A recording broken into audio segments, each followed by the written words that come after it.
Welcome in. I hope everyone's well. Just a little recap of what happened last time. We rushed into Shellberg to help Jarvis. And after the destruction of the big water dragon, we found him kind of trapped in his basement. Most of the other members of the group put an effort in to help Jarvis. I was there.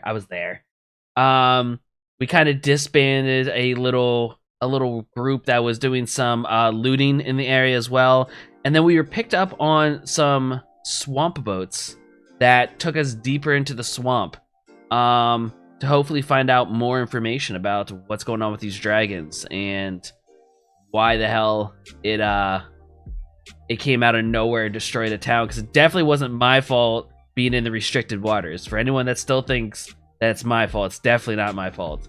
But I hope everyone is having a good Saturday. Get out of my swamp. As always, when I switch over to the D&D scene, most of my attention is going to be on the group, just out of respect for them. I will be reading your messages and everything like that, but just if I'm quieter with as far as talking to chat, it's just because I'm giving the whole group my attention. So let's switch over to the scene. We will unmute them and we'll get session 3 started. Again, I appreciate everyone being in here.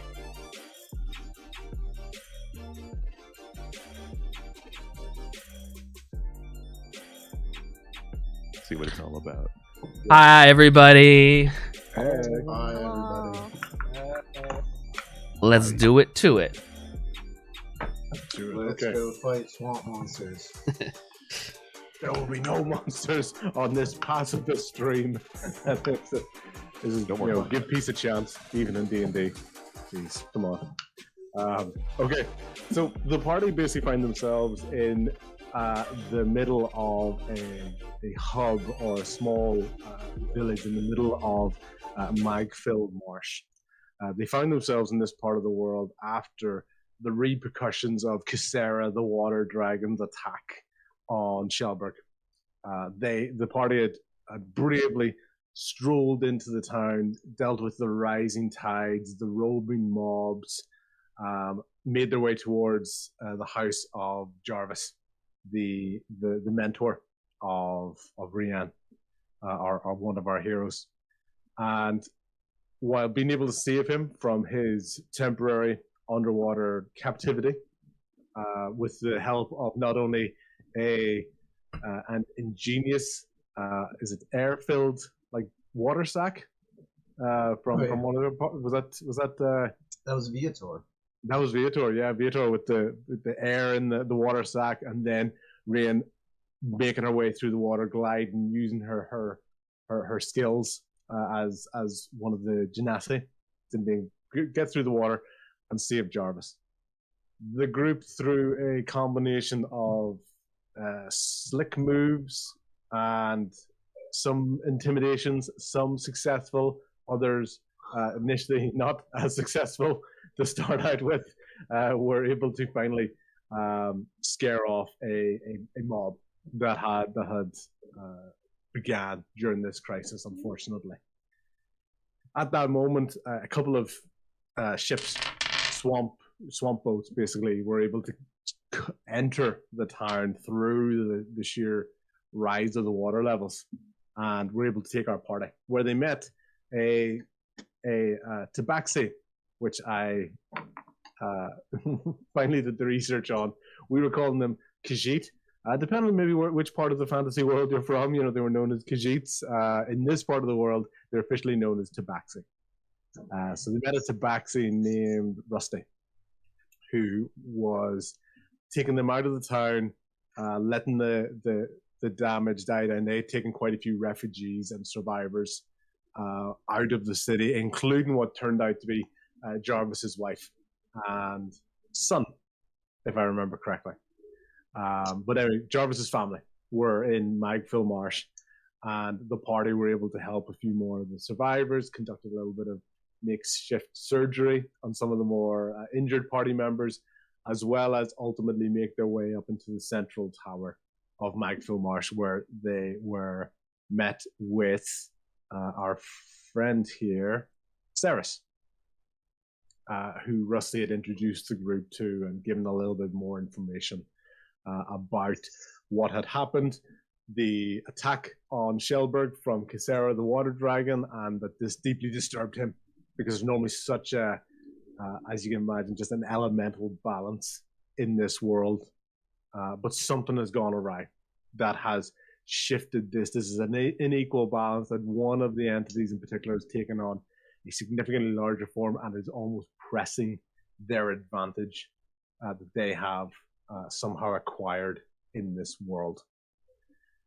With that there, outside of the hub, there was a lot of activity outside into some forest areas deeper into the marshlands. There was trees were being swayed, large stomping sounds. You could hear something slowly, or some things slowly making their way through the tree lines. And at a moment as well, there was a massive whoosh across the trees, and it was almost like you could almost see a visible air wave making through the top of the tree line. Some shadows were being cast. There was basically a large roar had been heard at that moment. And unfortunately, as we return to the party, we start to hear Rusty has made his way to the front of the cabin. I'll get that picture up of the den that we were in.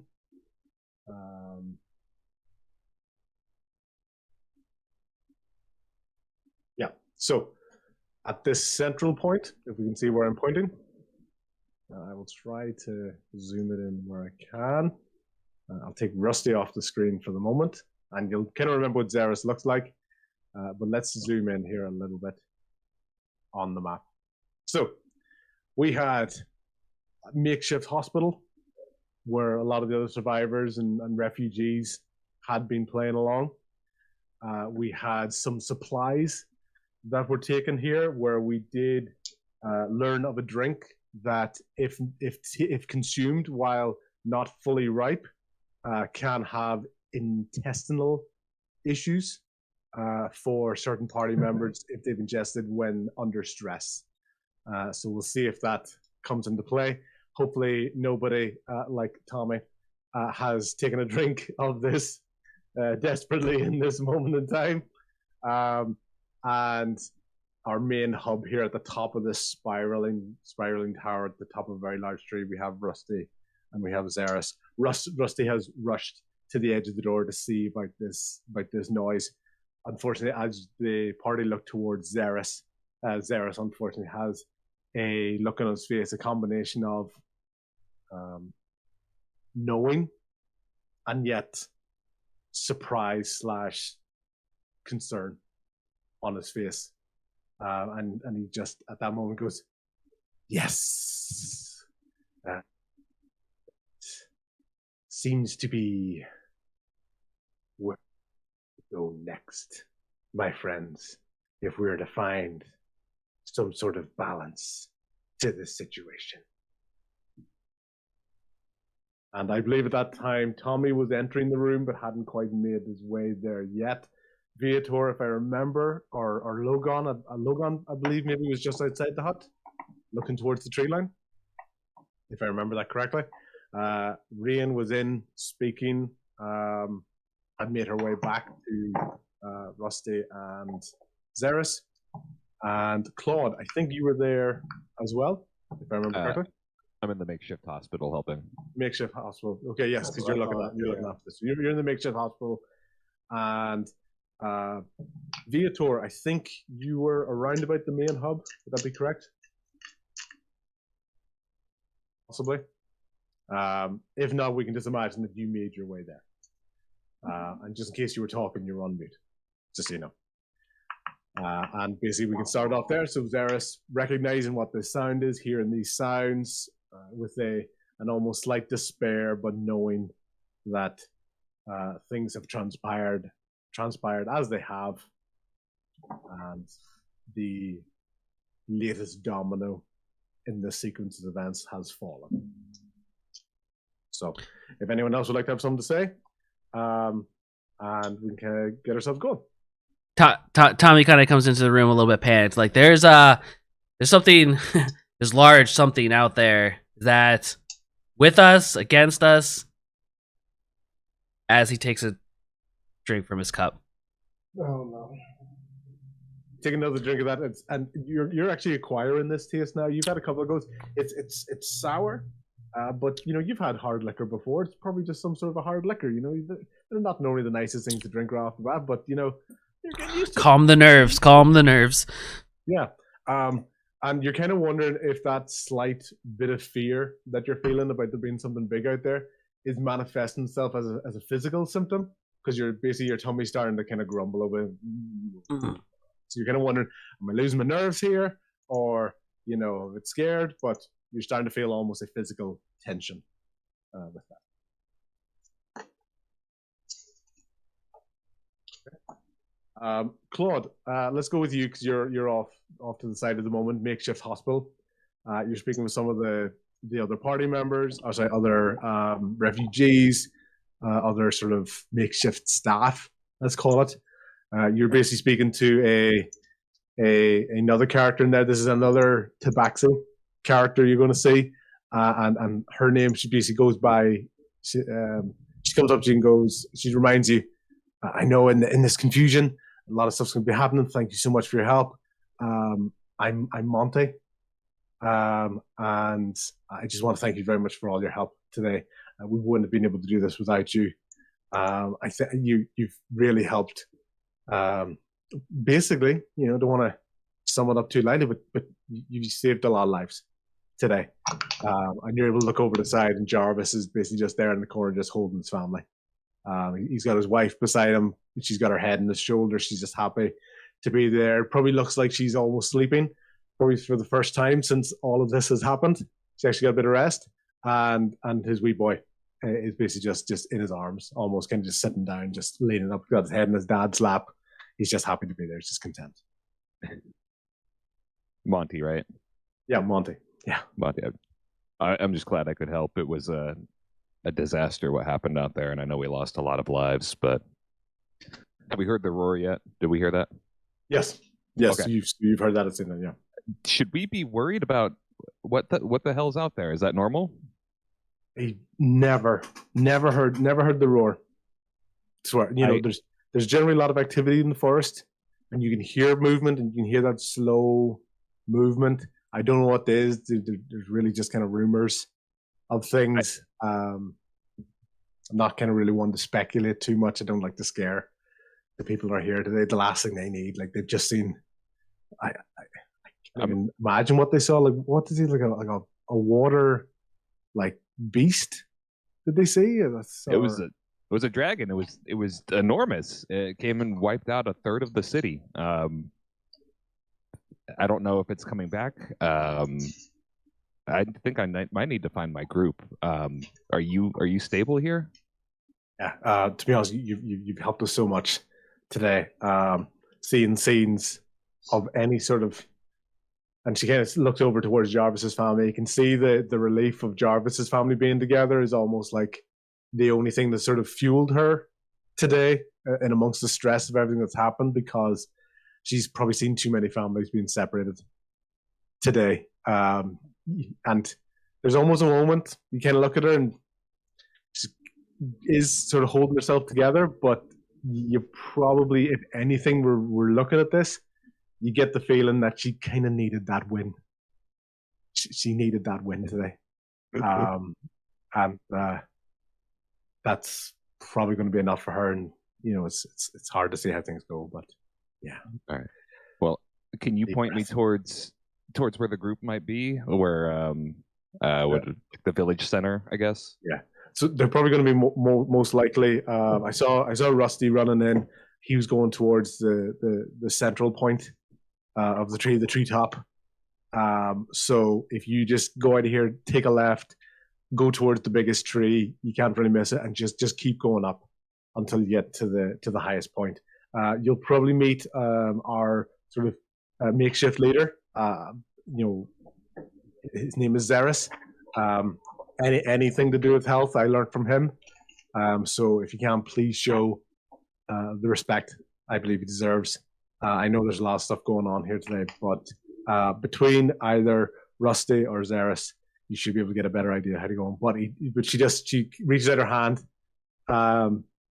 just almost looking to shake your hand, and you can just see there's a real gratitude. She just wants to in any way. She's probably so moved she almost looks like she could want to hug you, but she's kind of restrained a wee bit. She's going to go with the handshake for the moment. So Claude gives her a heartfelt, just kind of look in the eyes, like a look of understanding, like they've been through some shit. And he shakes her hand, and before he rushes out, stops by Jarvis. Right, he goes, Jarvis, I'm gonna let Rion know you're all right. Come see you as soon as possible, but something's going on out there. And so Claude Jarvis looks at you and goes, and Jarvis just looks at you and just goes, just take care of her for me, okay? I don't want to betray any trusts here, but she probably needs a bit more help than she's ever going to let on than she does, okay? So if you need to bear with that, please do. I can tell you, she's worth it, okay? She's worth it. Claude nods in agreement. He'll do whatever he can to keep that promise. He'll just goes back to looking at his wife and looking at his kid on leaning on him, and just he's not in his home, but as far as he's concerned, there's nowhere else he wants to be right now. All right, let's find that group. Cool. So you're making your way towards the thing. You're thudding along the sort of the wooden bridges. They're creaking along as they go along.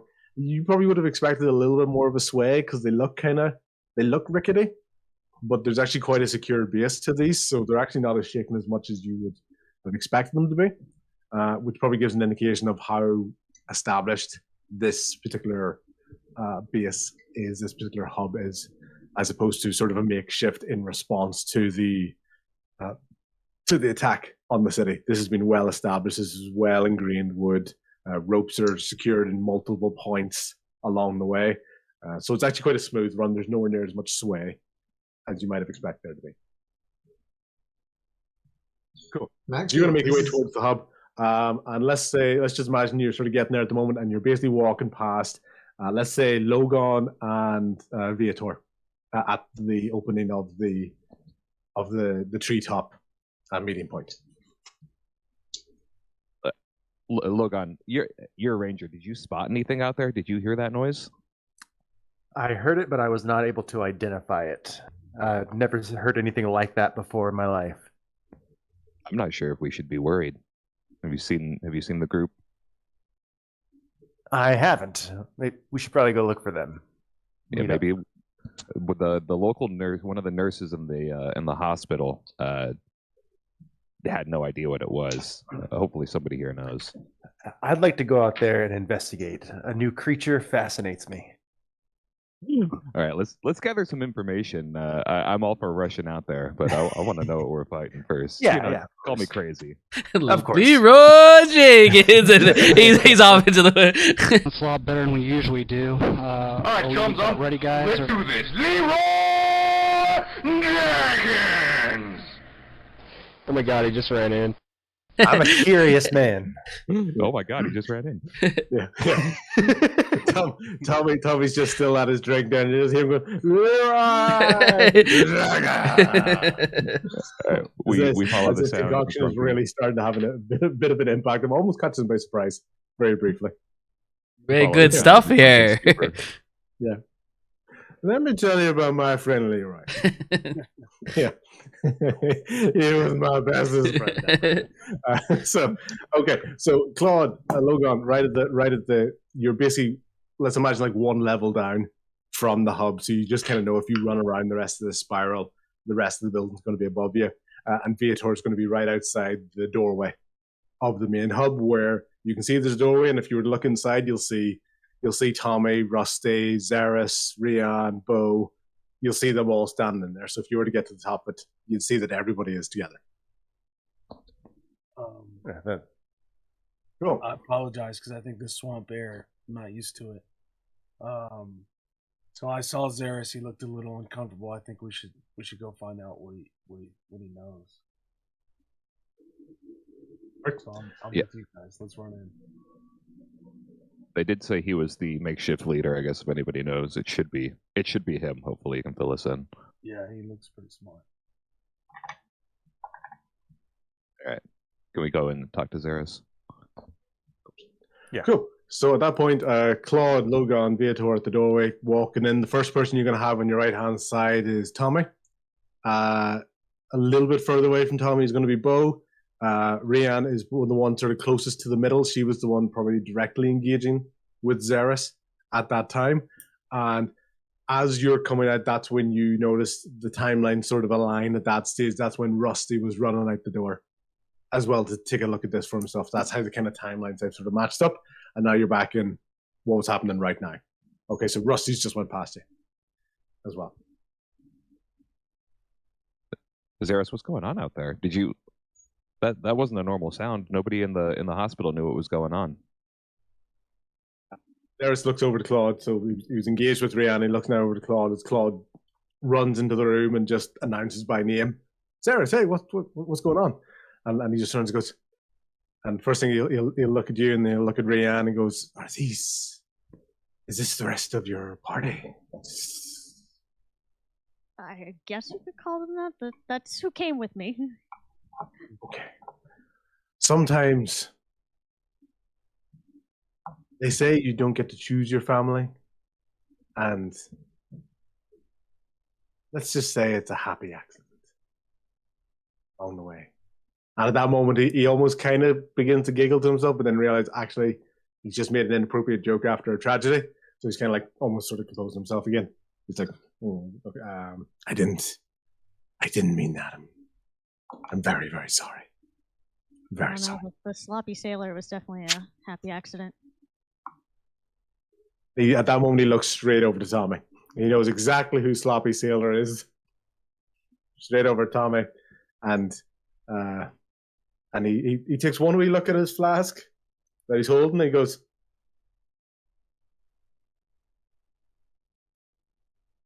he looks back at Rian and makes eye contact with Claude.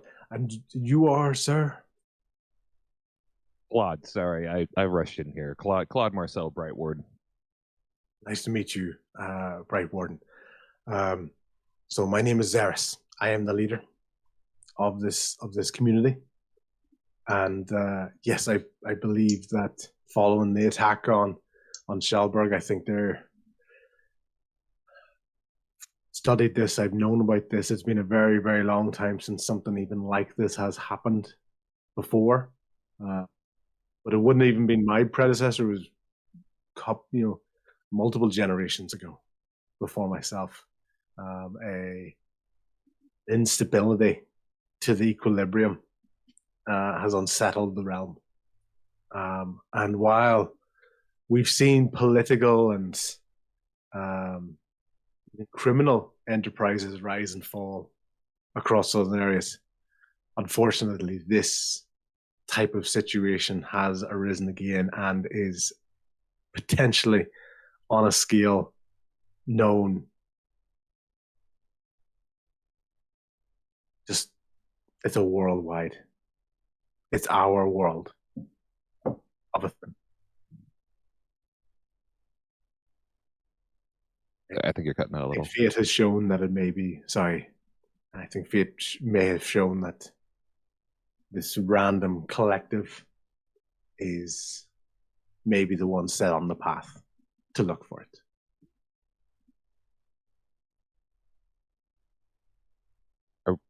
So we've got a lot of wounded here. Are we in immediate danger? Wouldn't be. We've been able to remain out of conflicts before. This village, this community has lasted for a very, very long time. We do have to ward off the odd intruder from the outside. But what I must say, based on the sounds I just heard earlier on, there's a disturbance out there. Something's got everything riled up a little bit, and I think it's no coincidence following Casera's destructive appearance in Shellberg. May I ask, Summerthorn, and Donaroy. Are they? I think Donaroy is still standing because I know our ships kind of came through there. We didn't go as far as Summerthorn. Do you know if Summerthorn is still okay? Will we need to send out ships for survivors there? As far as we could tell, I don't know if anybody saw anything different. Shellberg was the only area that got hit. Summerthorn and Donaroy mostly unaffected. That's small, very small comforts that we ourselves facing today.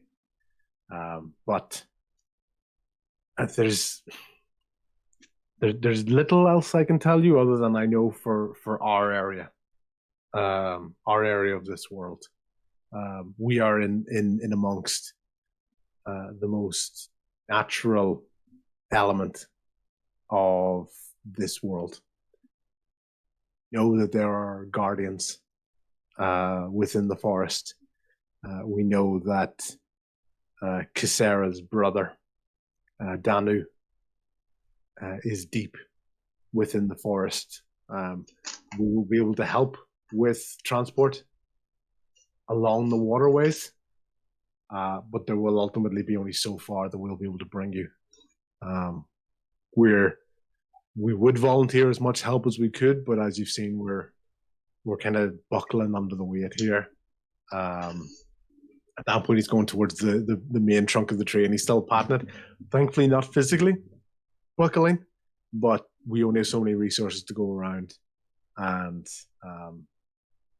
thankfully, based on your feedback with Summerthorn and Donaroy, we may take a bit of time to stabilize. Now that we aren't looking for potentially even more survivors along the way. Did you say a dragon brother to like that one that is there like how many brothers and sisters are we talking about? It like there's so it's Sloppy, is that your name? Yeah. Tommy. Sloppy. There are legend says that there's four. They align with the main elements that we all know. Water, you've met Kisera. Earth, Danu. And then we have Sid, who is air. So it's Sidhe. And we have Aid, which is warmth, fire.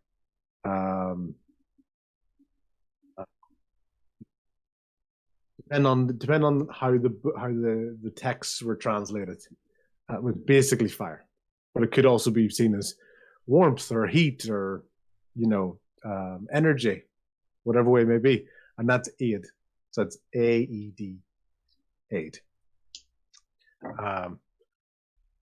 As we go by our day-to-day lives, you wouldn't notice the impact of these because the world keeps spinning.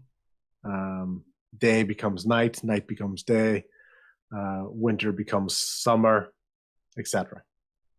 But the emergence of Kisera, and especially over the last few months, we've seen far less fishing trade coming in now. There hasn't been any sort of seafood or even seaweed, which you would notice from our areas. We would use a lot for ropes as well.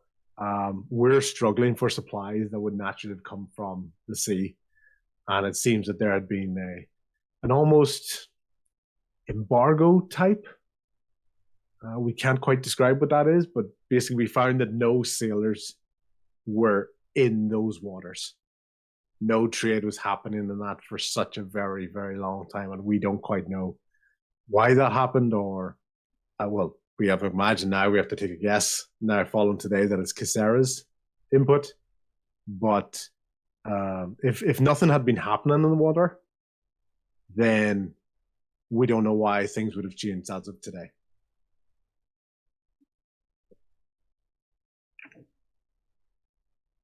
Tommy's getting real anxious over there, remembering his swim, or at that point he's like, he's kind of wishing he was back in the bar again and drinking that wee, sardine that was in his beer that he paid extra for, by the way.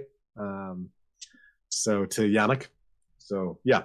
So at that point, that's kind of him respond to that, and he looks over towards you. Goes, "Is that Sloppy? Does that help, Sloppy? Has that answered your question?" More dragons is never a good thing. Never a good. I'm also going to suggest you take a seat. That sounds good. Yeah, that sounds good. There are no seats near you, but you found yourself sitting somewhere. You've realized you've just hit the ground really quickly, and you got your back up against the wall. Yeah, I just gotta slide down the wall. Yeah. Go. So if Sarah's attacking, what is to prevent her from doing it again?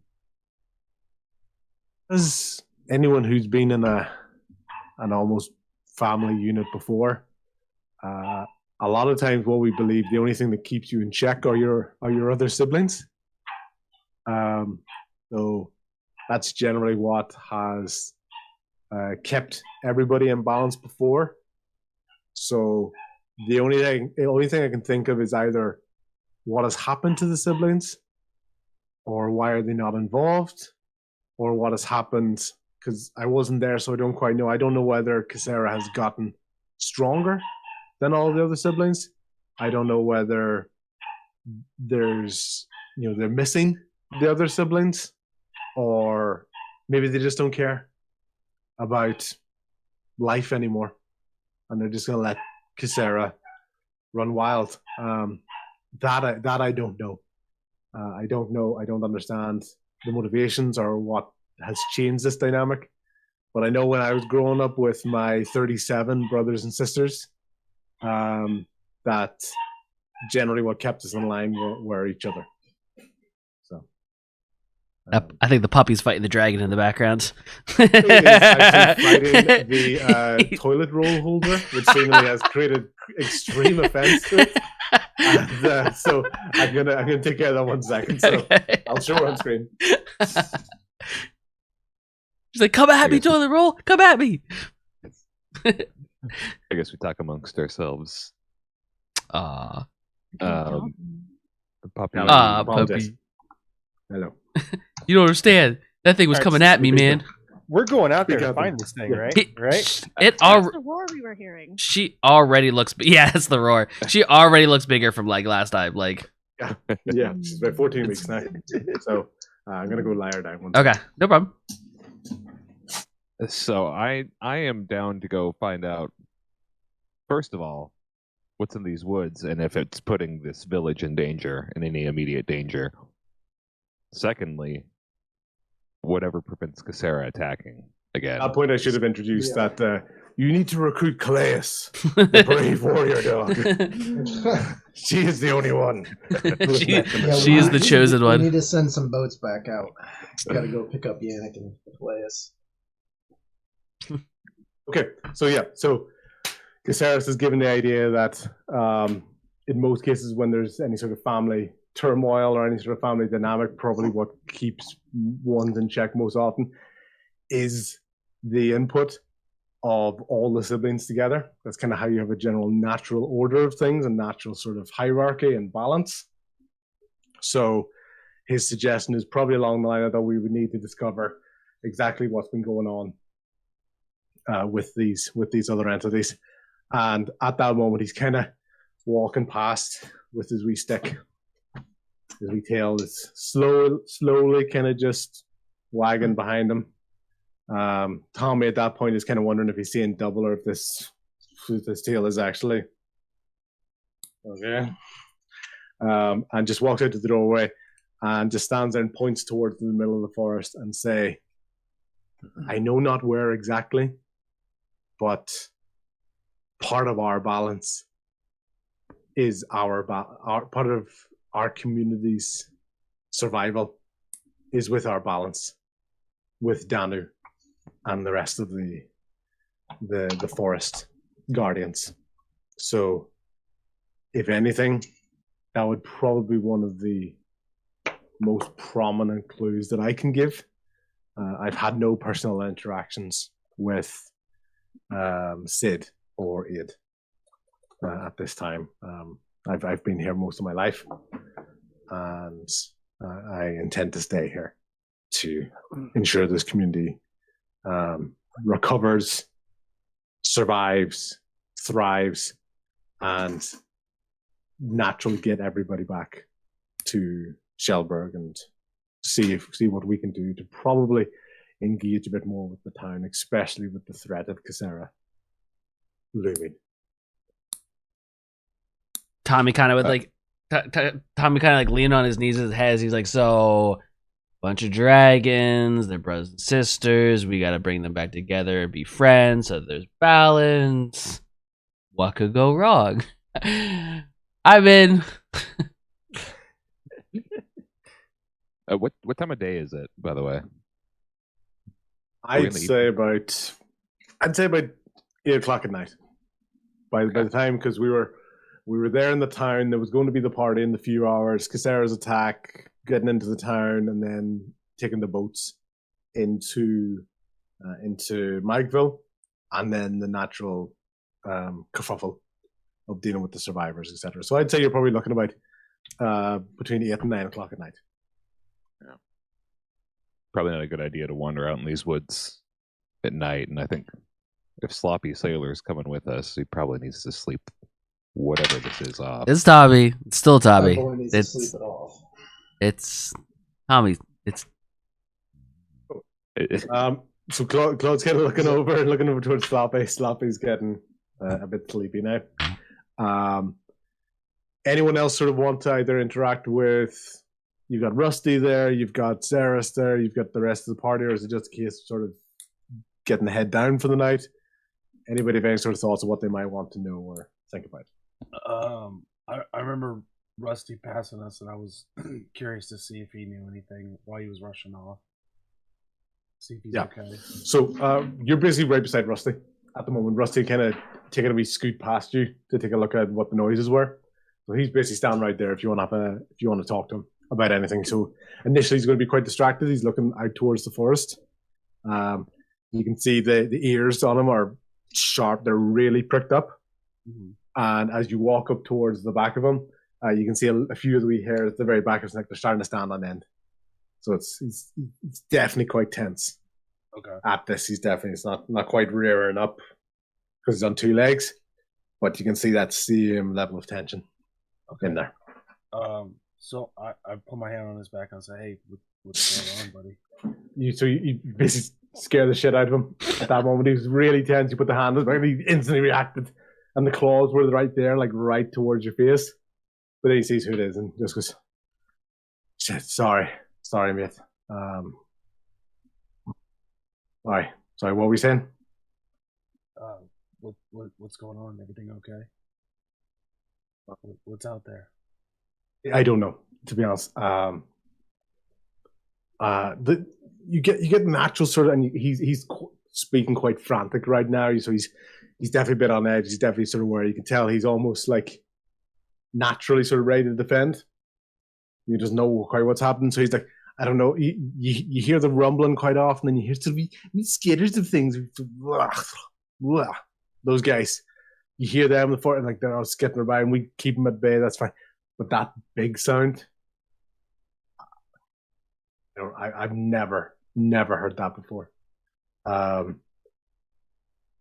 Your drunk buddy there keeps talking about dragons, and that kind of got me on edge, and I have no idea what it is. Have you guys seen multiple dragons? Like, do you know it's dragons?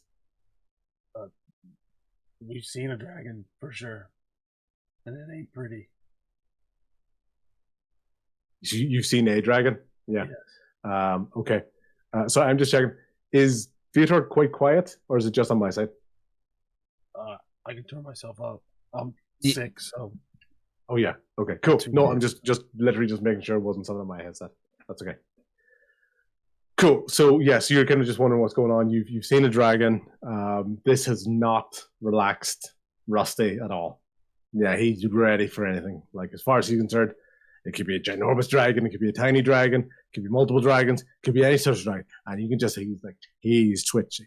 He's twitching. He's looking at everything. Everywhere we sink, it's like looking around the place. Like he is.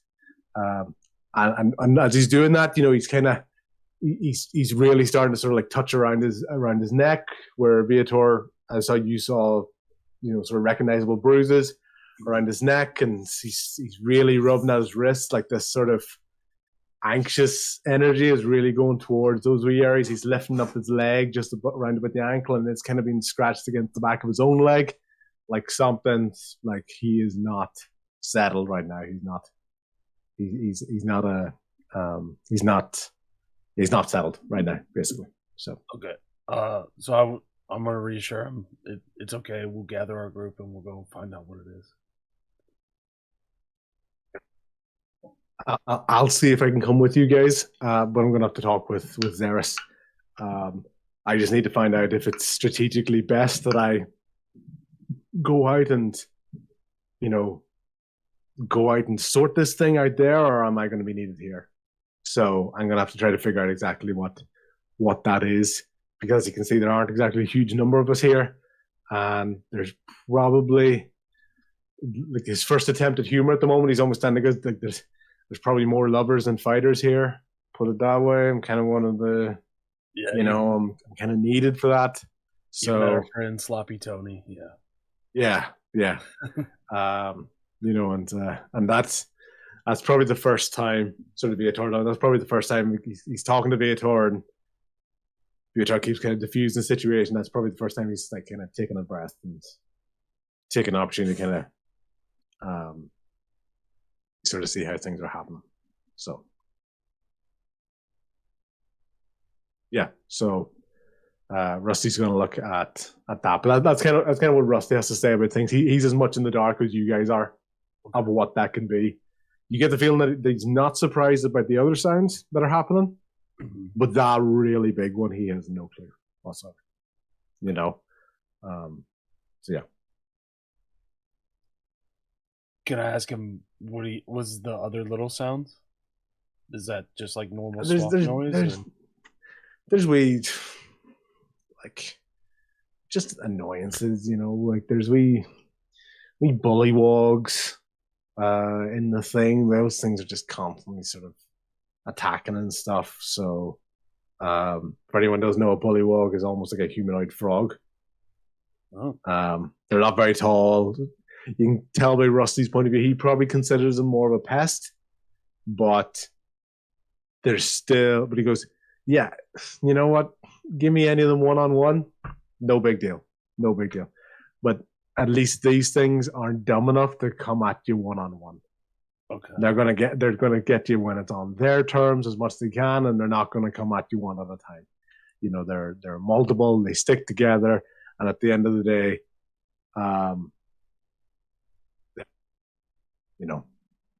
they're smart enough. Like I don't even know if you can call it tactical or if it's instinctive, but they know when to fight when it's to their advantage. So yeah, that's why I see them more as annoyance, but you still don't want to get too far. You don't want to play into their game too much. Okay, so I'm pretty good with animals. Do you think we can go talk to them?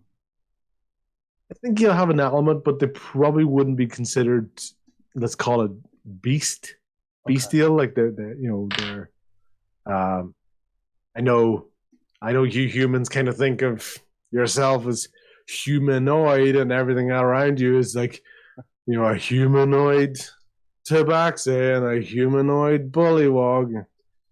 Well, I get. You just don't know how to describe anything if it's on two legs other than humanoid.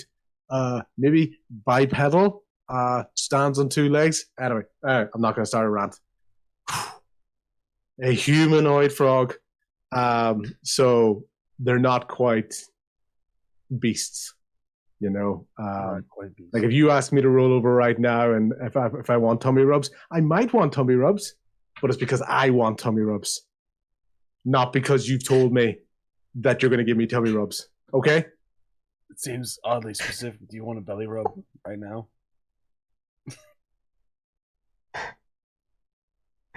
would like a belly rub, but to be honest, it would be kind of weird right now, right? Yeah. You know, and like he's kind of embarrassed because he's definitely let on like what he wanted. But he's like, no, actually, you know what? No, I don't want a belly rub right now. Okay. Thank you for the offer. Just checking. Maybe later. Okay, but thank you. You're welcome. I don't mean to be short with you, but it's okay. I get it. yeah. You know, and Ken leans over and he goes, "You get how awesome belly rubs are, right? Like they are the shit." Yeah, I mean, like giving them. Oh yeah. Like it's like belly rubs and then like catnip, and I'm like, yo, depending on the day, you give me some catnip and a belly rub. Oh man. Anyway, right, sorry, right. Focus. Never had catnip. Focus. I'm sure it's great. Yeah, Get a room. Yeah. I really want to rub his belly right now. No, like it's not like it's just you know, it's like shut up. Hey, we're friends. He's embarrassed now. He goes off. He goes, yeah. I thought he was talking to himself about the fighter side of his group. I really think he's falling more to the lover side now. Like, I don't know where he really sits anymore. Yeah, so at that point, there's it's like Rusty's kind of standing there. He's looking at Viator. He's kind of going like, so like, yeah, like your belly rubs are good, right? But not now. Okay. Okay. Rain check. He's kind of looking over to see like if Zara saw him talking about stuff, and it's like, so yeah, you got to go out to the forest, right? It's like forest, right? You can kill stuff. Yeah. Kill stuff. Frog humans. Yeah, fucking frogs. Humanoid, right? Am I right? Yeah, humanoid. Yeah. Ooh. Claude's gonna ask Zaris if they can get some food and shelter for the night. Try to get some rest. He's an early to sleep. Food would be great. Yeah, we need to get this boy a meal and put him to bed. All I can say though is there is another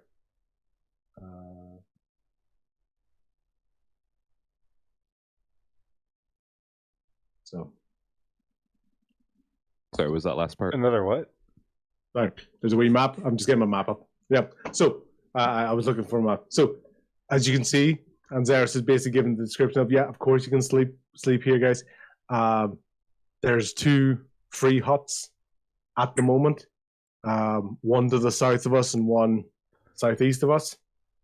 So this one's looking out back towards sort of Shellberg and that sort of direction. South is further away from the sound, etc. The only thing is, there are only 4 beds, and there's 1, 2, 3, 4, 5, 6. So we have blankets, and but yeah, of course you can stay the night, and we'll spare whatever food that we can, and it probably will be after the day you guys have had. The night they take a rest. Tommy's already gone from like a seated position to more of like a laying down on his side, so he's into sleep mode where he is. Yeah. Okay. Cool. So yeah, he's giving an idea where the beds are. There's a little bit of food that's going to be available for you in the morning,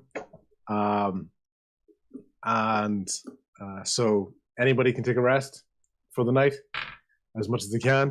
He's going to say to everybody that you don't have to stay up if you don't want to. We've got enough people on watch. It's part of our normal chores and schedules anyway, so we're going to have sort of guards at night. But if anybody can't sleep, I think Rusty's going to be up this evening. Rusty looks towards Viator and goes, yeah, I'm going to be up tonight, so my bed is going to be free if you want it. Yeah, so there's a 5th bed if you guys want it. But I'm going to be up tonight, am I? So So is Bob will Tom, take the floor. Sorry, I go was ahead. gonna say, I was just saying, is Tommy just gonna like fall asleep right here in the middle of the? Tommy's pretty much already out. He's just on his side, just soft snoring. I'll pick Tommy up and carry him to the rooms because I'm sure Zaris doesn't want to sleep with a drunk in his house tonight. And Oh, Claude, as go you ahead pick and up take To- a bed. sorry. Go ahead and take a bed, Claude. No, I'm used to living I'd on the rather road. be out and feel the wind. I'm gonna climb up in the trees and just rest there with the elements. As amazing as it sounds, I wanna stay up too. I think we need Tony to get that bed. Okay. So Claude, you're going to be carrying Tommy to the south or the southeast bed. Let's go south. Nice. And before he walks out, he just leans over to Rian real quick and says, Jarvis says thanks. He's solid right now. Appreciate it. Appreciate you helping him out. All right, and then he gives Tommy a big slap on the ass and starts carrying him to the south bed. You're stronger than you look. I whisper to Tommy and I say, he likes belly rubs. What? What? Okay, Claude, as you're making your way towards the south bed area, you'll see there's a bridge there that you're coming across. You're carrying Tommy. How are you carrying Tommy? Over the shoulder. Over the shoulder. Cool. Because as you're carrying across this bridge, it is moving a little bit. It's moving a bit more because you're carrying two people on the same step basis. So I'm going to ask you to do a whichever is best. It's going to be a strength check as you go across the bridge. And this bridge is swaying a wee bit. As you look down, there's a decent distance to fall here. Okay. So if you could do a strength check for me, please. All right, I'm going to roll my physical dice for this one. Yeah. +2, 11. Cool.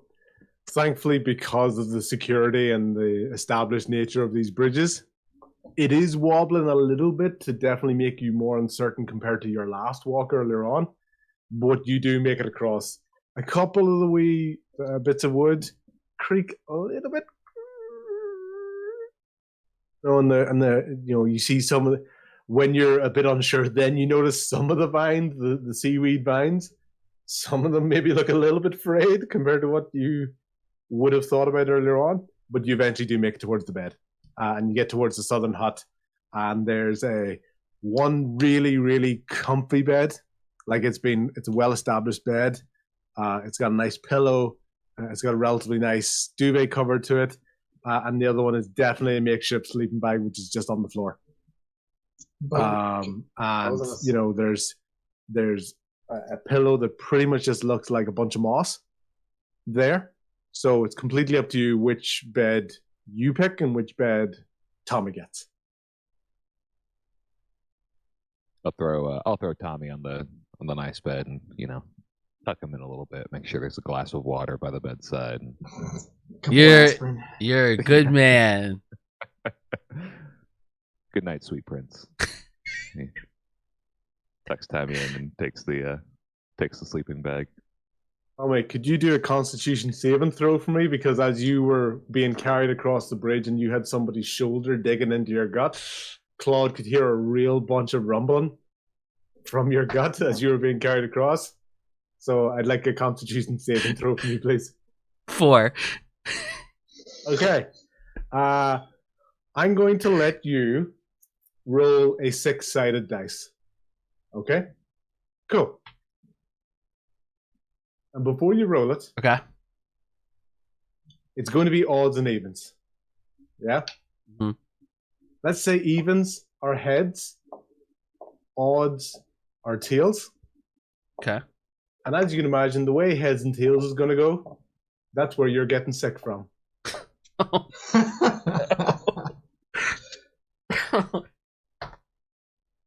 Nice comfy bed, lovely nice pillow, duvet cover, a Constitution throw of only 4. It's a 2. So evens, A 2, heads. so it's heads. Okay. Oh! Yeah. Oh! Massive vomit. You're right. You were right on the bed. It has got the edge of the bed. Thankfully, most of it's on the floor. Claude, it is absolutely stinking.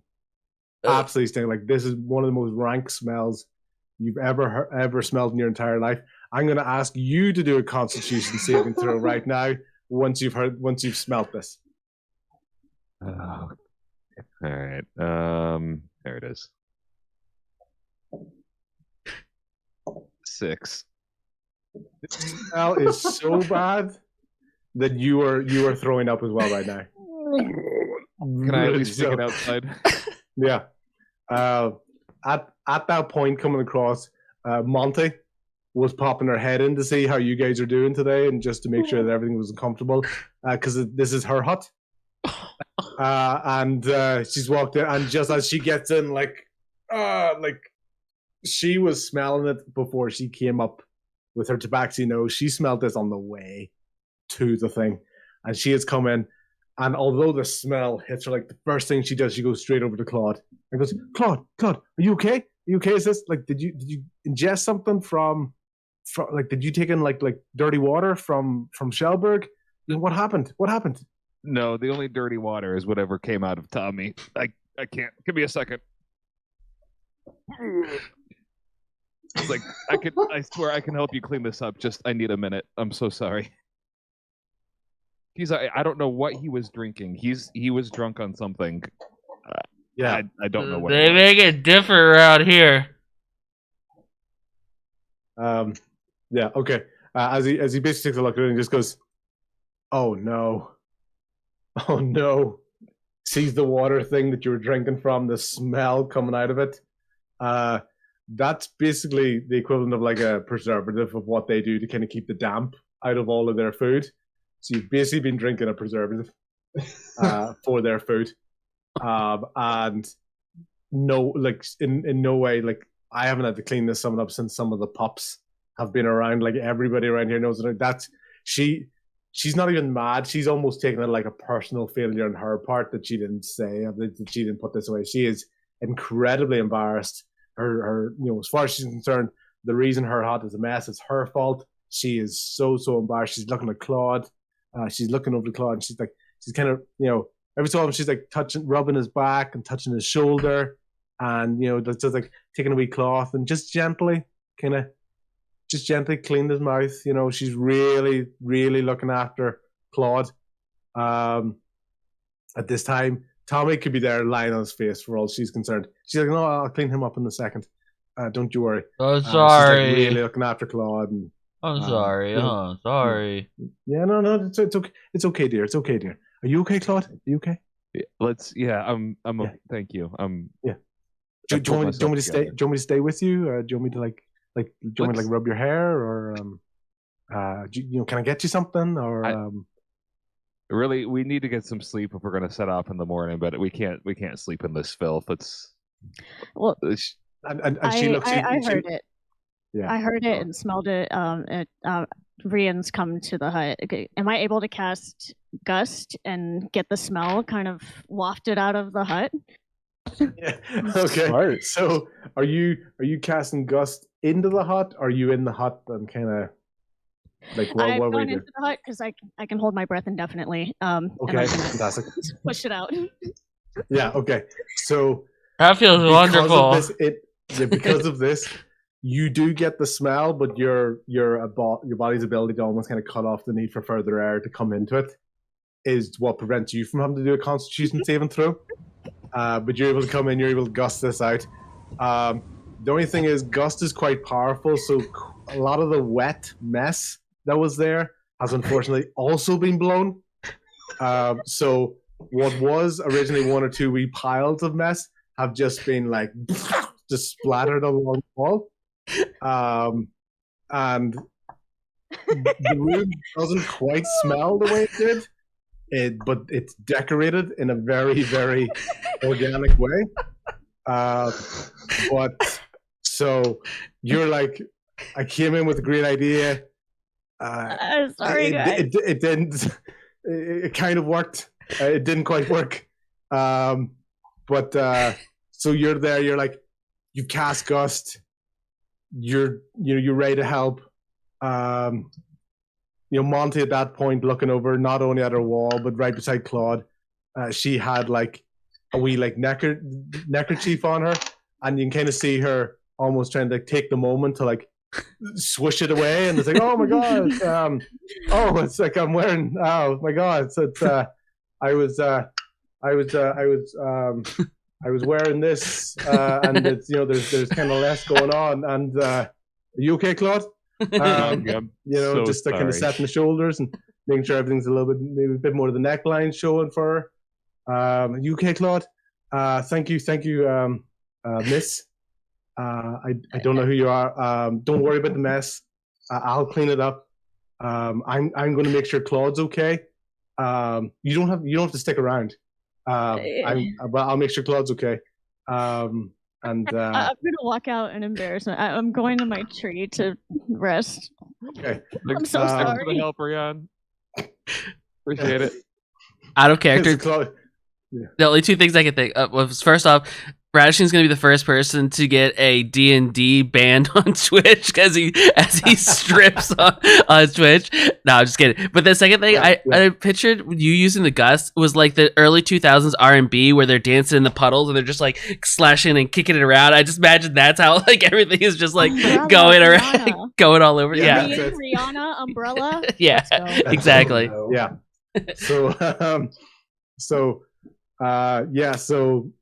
Tommy, you're exhausted, but you feel so much better right now. Oh, so much better. Yeah. So you're still in the bed. You're still comfy. You roll over. It's the other half of the pillow that's a mess, but thankfully you rolled the other way. I was gonna say, which way did I roll? Yes, you're all good in that sense. Claude has got busy Monty looking after, making sure like everything. She's looking at Claude and just going, yeah, like anything you want, I'm gonna make sure do you need me to stay? Well, this is your hut, right? Yes, it is. You do. I promise it's generally cleaner than this. That's not the way I would have decorated things. But yes, it's. Yes, she's kind of blushing a wee bit because you're asking about her wee hut, and and she doesn't normally have guests around, and so she's like, yeah, do you like want me to stay, or wherever you need to go to get rest. I'm so sorry. We just need to crash. We're headed out into the jungle in the morning, and I want to make sure that we are well rested. So I apologize. Do you mind if I take the sleeping bag here? Yeah. You know what? You're right. You're right. I should go back to the hospital. Yeah, but I should go back. Sorry. Buttons back up. I'm sorry. I'm going to take my scarf again. Claude's normally pretty composed. He's a little awkward here. He's not trying to offend. Yeah. But no, she gets, kind of logic has finally taken over for her, and she knows she has to get back to because the hospital sort of left unattended anyway, so she knows she has to get back. He's just doing she's just kind of apologizing for everything. I'm sorry. Yeah, no, excuse me. Sorry about the mess. So and she basically leaves, and she like kind of looks at the wall and looks at the rest of the floor, and kind of just holds her nose a wee bit, and just goes, okay, and just she scoots out of the room. At that point, Rian, just before you turn towards the other hut, Monty basically kind of scuttles past you quietly. She's got her head down. She's not looking to really engage with anybody. She's just ready to kind of scuttle on past you. So if you want to say anything, go ahead. Otherwise, she's going to scuttle off towards the hospital, or the makeshift hospital. Sorry again. I'm just so embarrassed. I didn't think that would happen.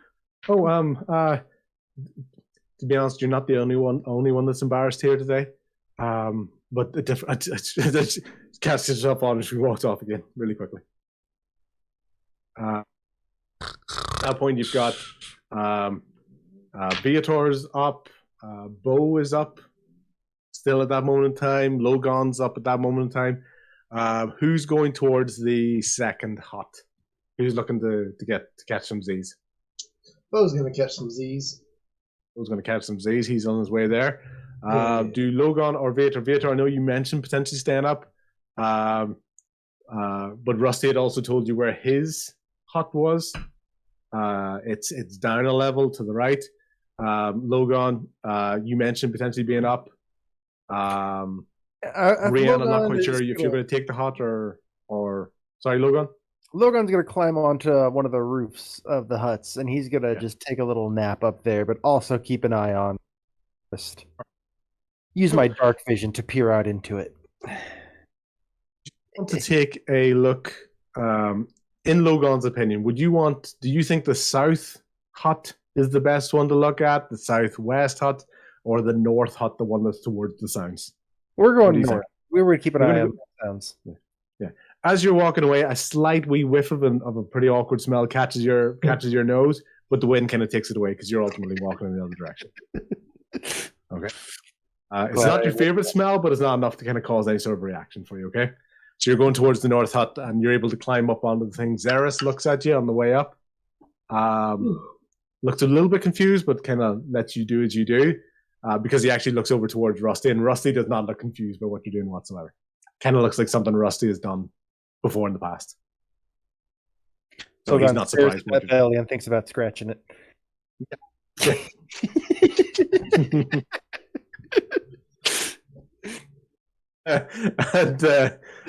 yeah, Rusty's kind of looked over at Logan, but it's like, and depending where Viator's going, he's kind of got eyes for potentially Viator's going. And Rian, gonna get some sleep, looking to stay up for a while. What are you thinking of doing? I'm going up into a tree, but muttering under my breath, like, yes, I know I'm stupid. Shut up.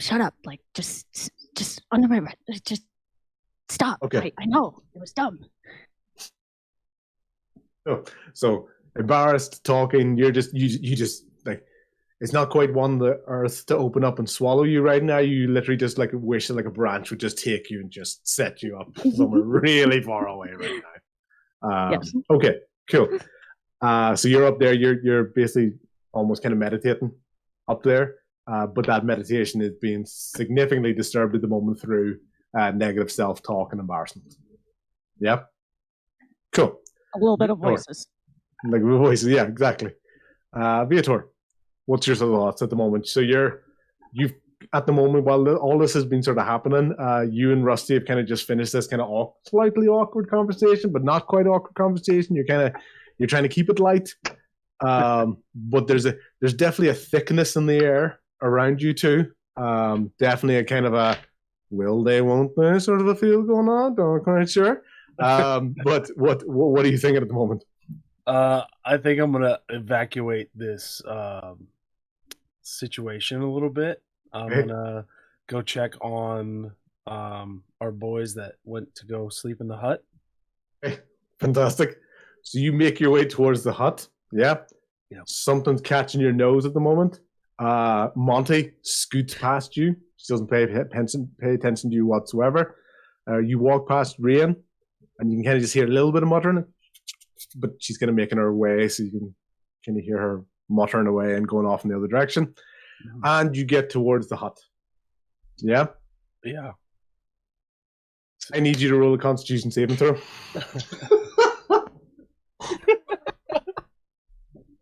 Just hold on. I'm so sorry. What die is that? Your 20-sided die. Okay. And then you're gonna plus or minus your Constitution saving throw modifier. So wait, is there only one hut right now that we're gonna? No. So based on the map, so this is the hut where the medical mishap occurred, and some impromptu decorating. So this all happened down here. So this is the hut that you came down to check, because you said you were coming down to check on them for that purpose. There's another hut over here where Rian has kind of taken off on her own, but Bo is basically walking into this hut. Yeah. 19 was mine. Okay, cool.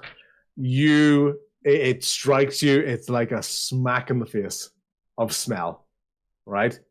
But you've kind of been there, done that. You've traveled a lot of places, and unfortunately, even just based on what you know in your life, you've been in situations where, unfortunately, large groups of people, some awful smells before in the past. Mm-hmm. So, unfortunately, in almost kind of a sad way for you, there's unfortunately a bit of recognition to this smell. This is the smell of people cramped together and, tight and, not a lot of hygiene or cleaning them up. So this is a pretty disgusting situation. But unfortunately, and sadly for you, not the first time you've smelled something like that. So you've been able to kind of hold your stomach in amongst this. Okay? Mm-hmm. What you do see, though, is Tommy snoring his head off. He looks like he is having the best sleep ever. All right? As we drips of sick kind of fall off the nice comfy bed that he's on. Mm-hmm. Right? He's above the covers. He's above the pillow. There's definitely a mess there on the floor.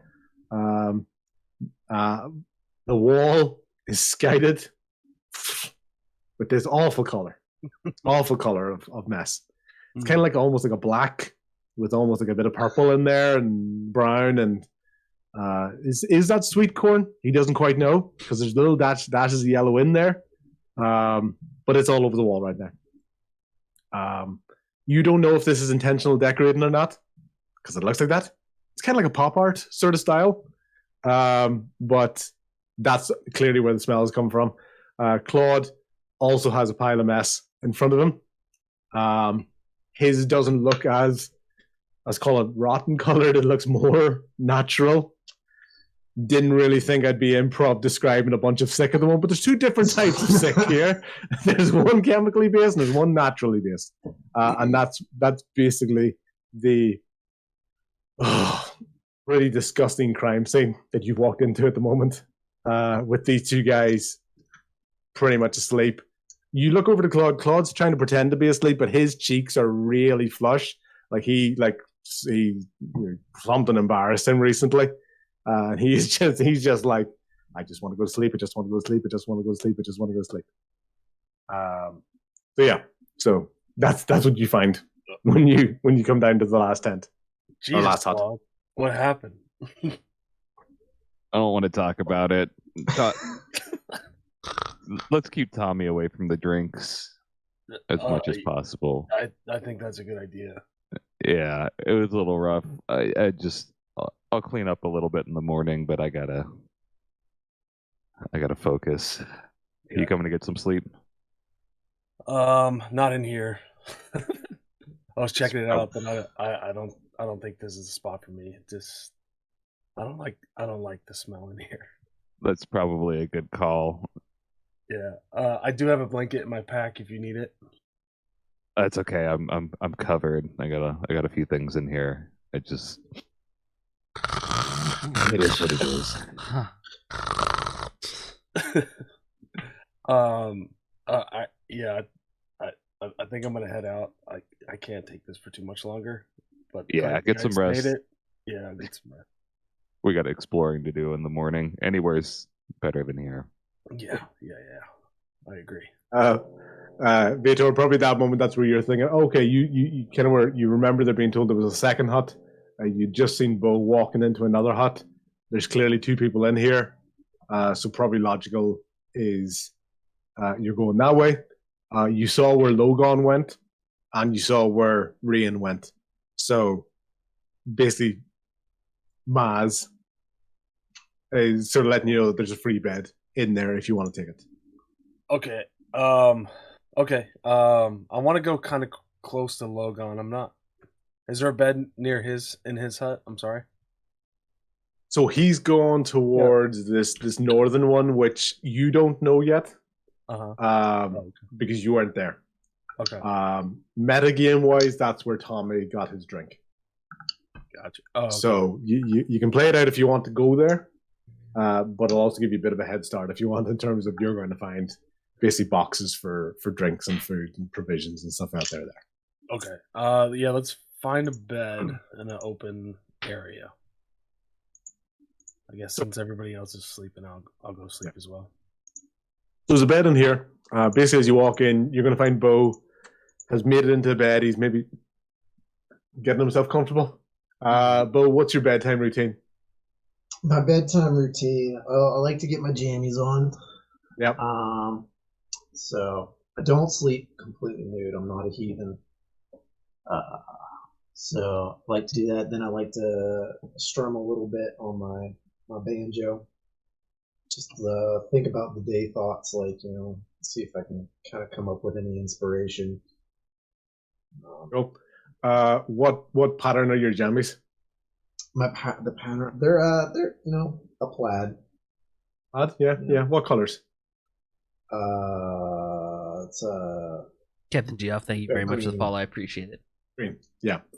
Lots of natural colors in there. So there's natural sort of plaid color on these jammies. As Vader walks in, he can hear the banjo kind of being strummed. Not quite a tune being played, but there's definitely a bit of strumming.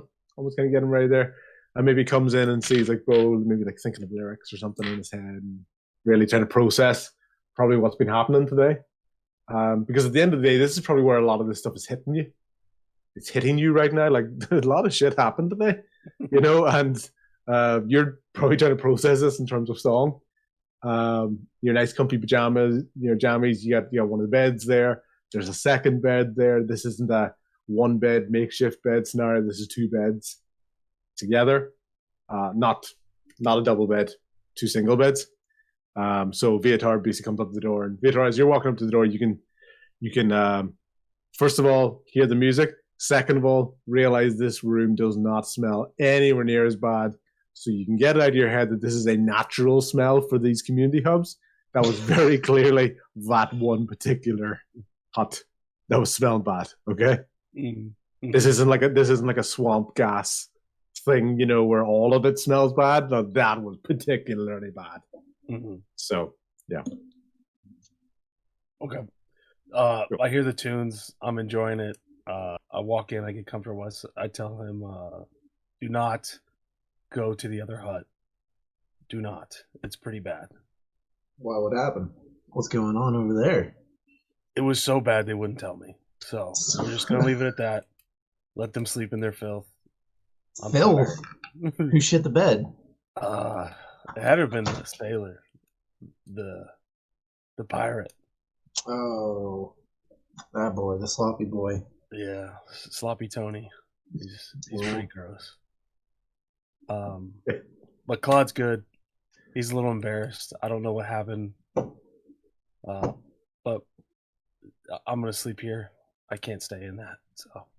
Oh yeah. All right. Well, hey, I'm gonna finish up playing my banjo. I'm hit the hay then. Sounds good. I like your jammies, by the way. Oh, cool. Thanks, man. Yeah. I've had them for a long time. Yes. Nice work, Viator. Love it. Love it. Okay. Cool. So that's kind of sort of people in some way sort of settled for tonight. Logan and Ryan, you guys are sort of kind of awake at the moment, sort of half meditating, half sort of aware of things that are sort of going on. So it's up to you in terms of how aware you would be during the night, or if you drift off to sleep. What do you think sort of happening with yourself? Logan, he stares out into the woods for a while, but eventually drifts off to sleep. As you're going along, probably one of the things that actually helps you go to sleep is almost the rhythmic nature of that deeper thud sound. There's almost like a rhythmic sort of it. Sometimes it sounds like going from left to right, and other times it sounds like it's going from right to left. But in a weird way, while initially it's shocking to you, the fact that it's almost so rhythmic is probably in a way helps you drift off to sleep. Okay. With that, you can see trees swaying and things being moved and stuff, etc. as you go along. And right before you fell asleep, you started to hear. Psst.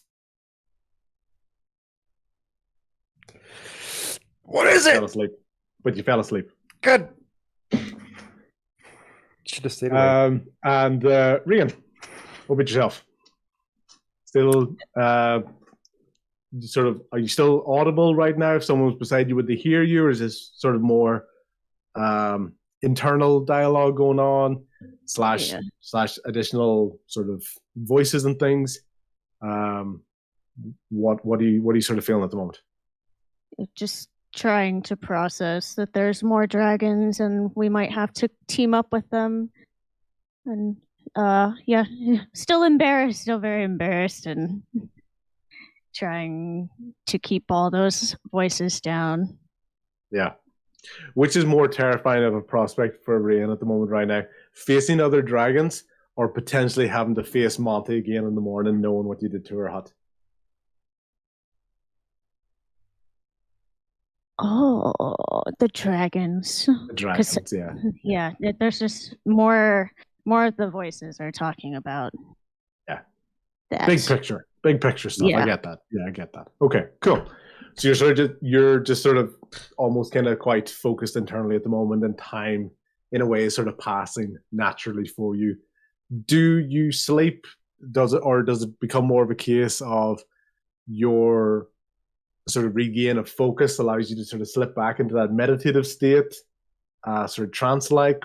How does that sort of come across for you? Yeah, it's definitely more trance-like. It's not calming as meditative. Yes, it would be. It's more trance-like and just totally in my brain and a little out of touch with my surroundings. Kind of know where I am, but not fully attuned.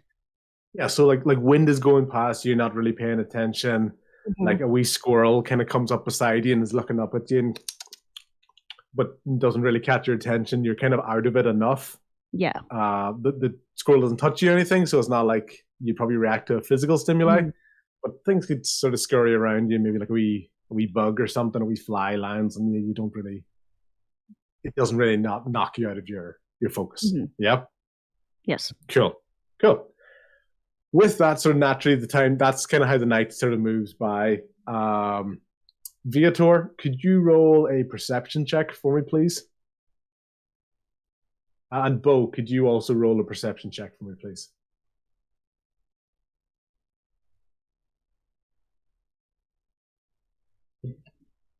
Ten. Which one's perception? So there's in the long list of skills. It's alphabetical order, so you'll see perception about maybe 2/3 of the way down.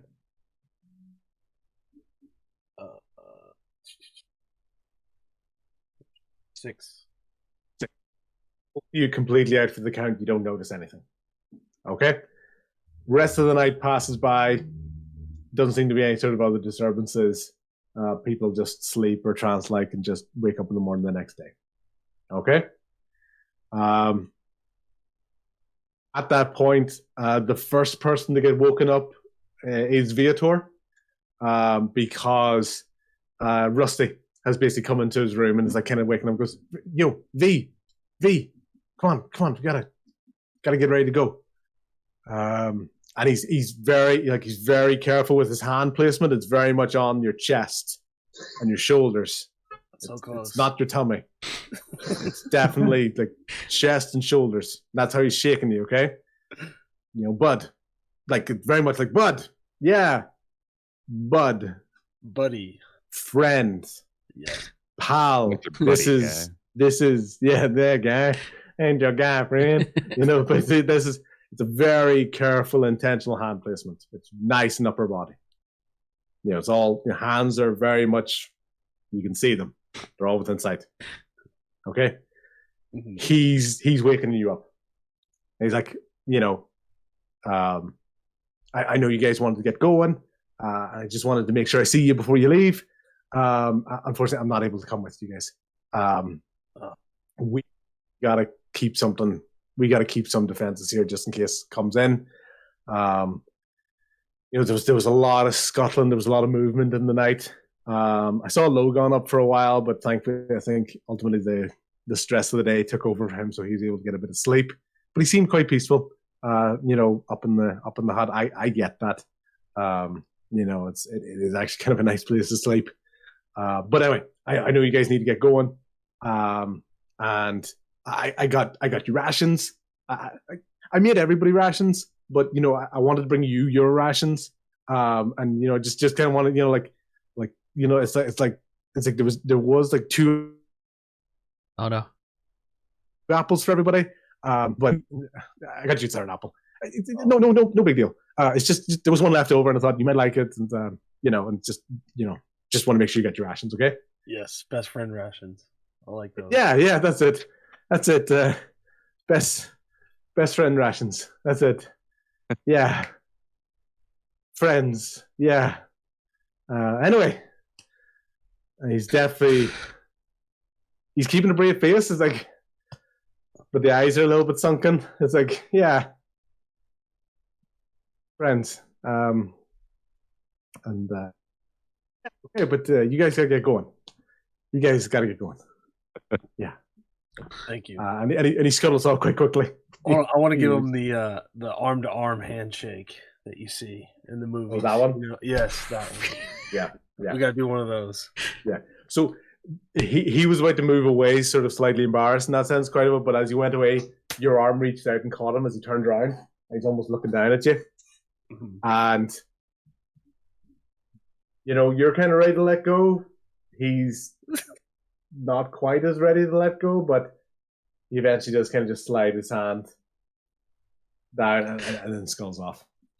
It's such a powerful dap. It wakes up the entire forest. Just boom. I just get it. What the hell was that other sound? It's the power of friendship. Arnold Schwarzenegger. Okay. Carl Weathers. Yeah. Did that conversation wake me up? Wake me up. You tell me. Because it was very, very much directed at Viator. Well, I know it was directed at You probably Viator, got it by that. the clasp of the thing, and eventually they were talking. They weren't sort of whispering like they were at the start. So maybe there's a reason. I feel like as they were like breaking apart, I'm just like sitting there staring at them, just like awkward. Yeah. Just like don't ruin the moment. No, not obviously not saying a word, not breaking any other concentration, just taking it in, just like I feel like I should. No judgment whatsoever. Not an ounce of judgment whatsoever either. No, but yeah, no, so I can't tell if it's the budding best friends or like they're implying, or if it's actually something else. But yeah, I'm gonna get up after that, after Rusty leaves, and change back into my adventuring gear, my leather armor, and do some morning stretches.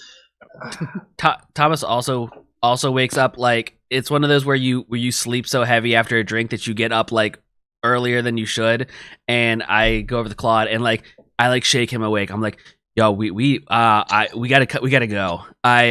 Whatever I drank last night, it did not settle well. I got sick real bad. I apparently painted the walls with whatever that was, and I don't know how that even happened. Like I feel bad. Like we need to get going out of here now. Did you get drunk or did you just get sick? Both. Okay.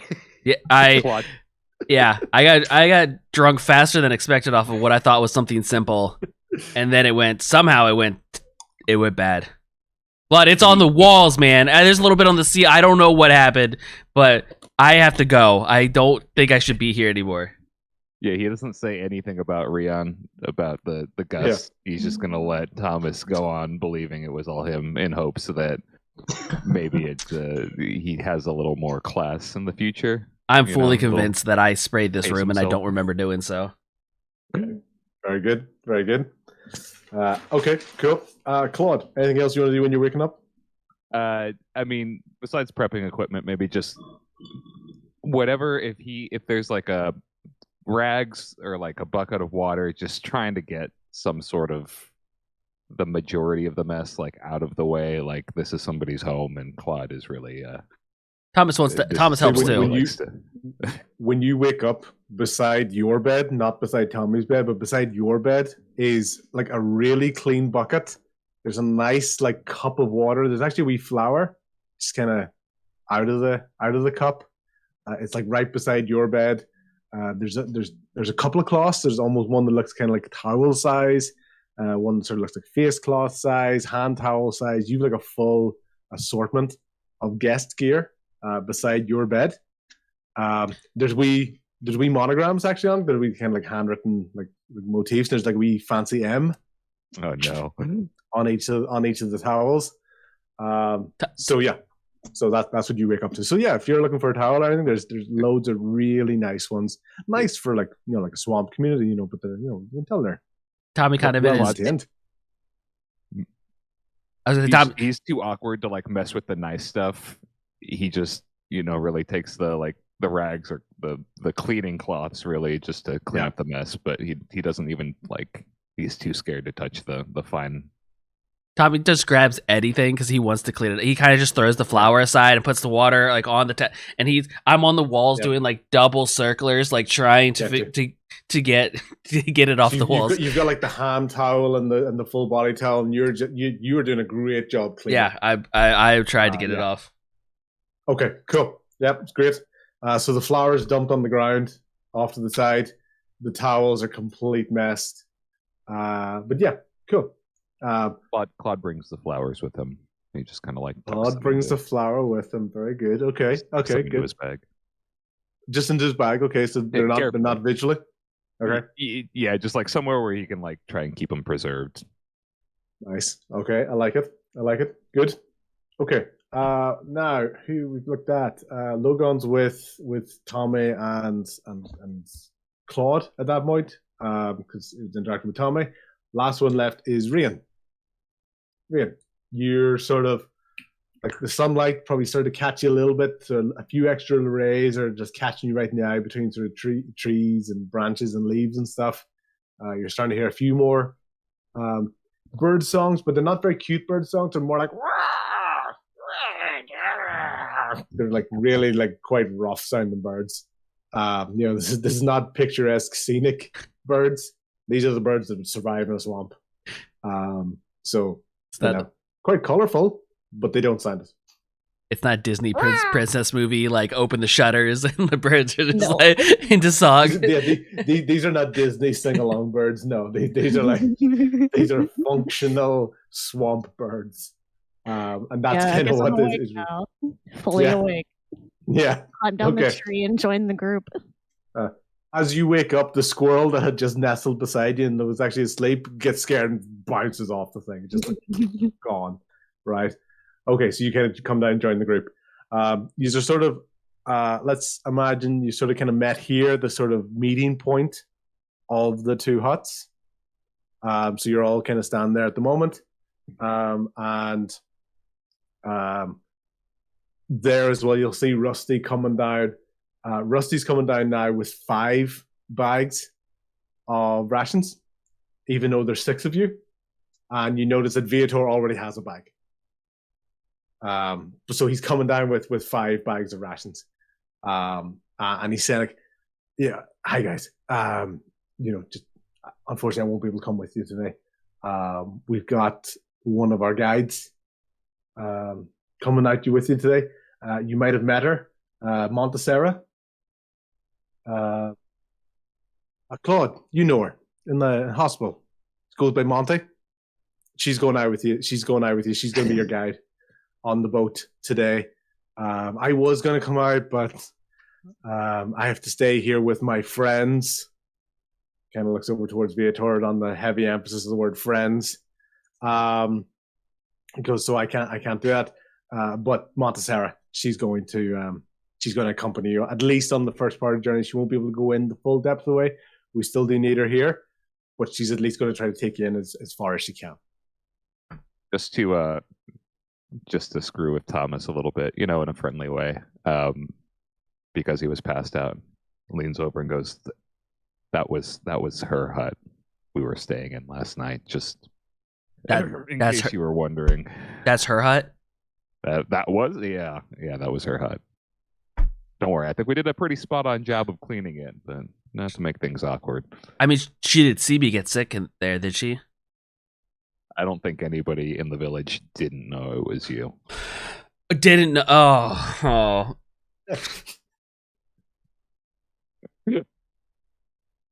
Yeah, fantastic. So Tommy is now very much aware that the guide for his upcoming boat trip is now going to be accompanying him on this first part of the journey. Rian has also been made aware of this information about who her boat guide is going to be. And then you've got obviously Bo is in there at the moment. Bo, could you roll a perception check for me, please? Oh, you're on mute. 15. You're looking across at the bags of rations. For some reason, Viator's one looks a wee bit bigger.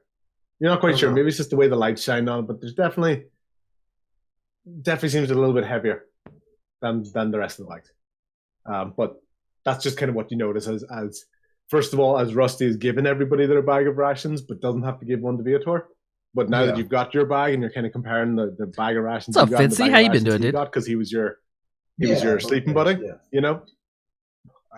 You noticed him having this bag on the way out of the hut, and you didn't get a bag as big as his.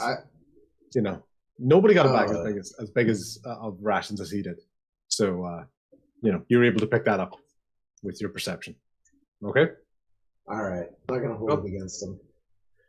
Cool. So basically, as and when you guys are ready, if there's anyone else you want to speak to, let me know before we sort of make our way. But ultimately, you can hear as one of the wee boats sort of goes by, and you basically see this tall black and white, almost version of Rusty at the front of the boat.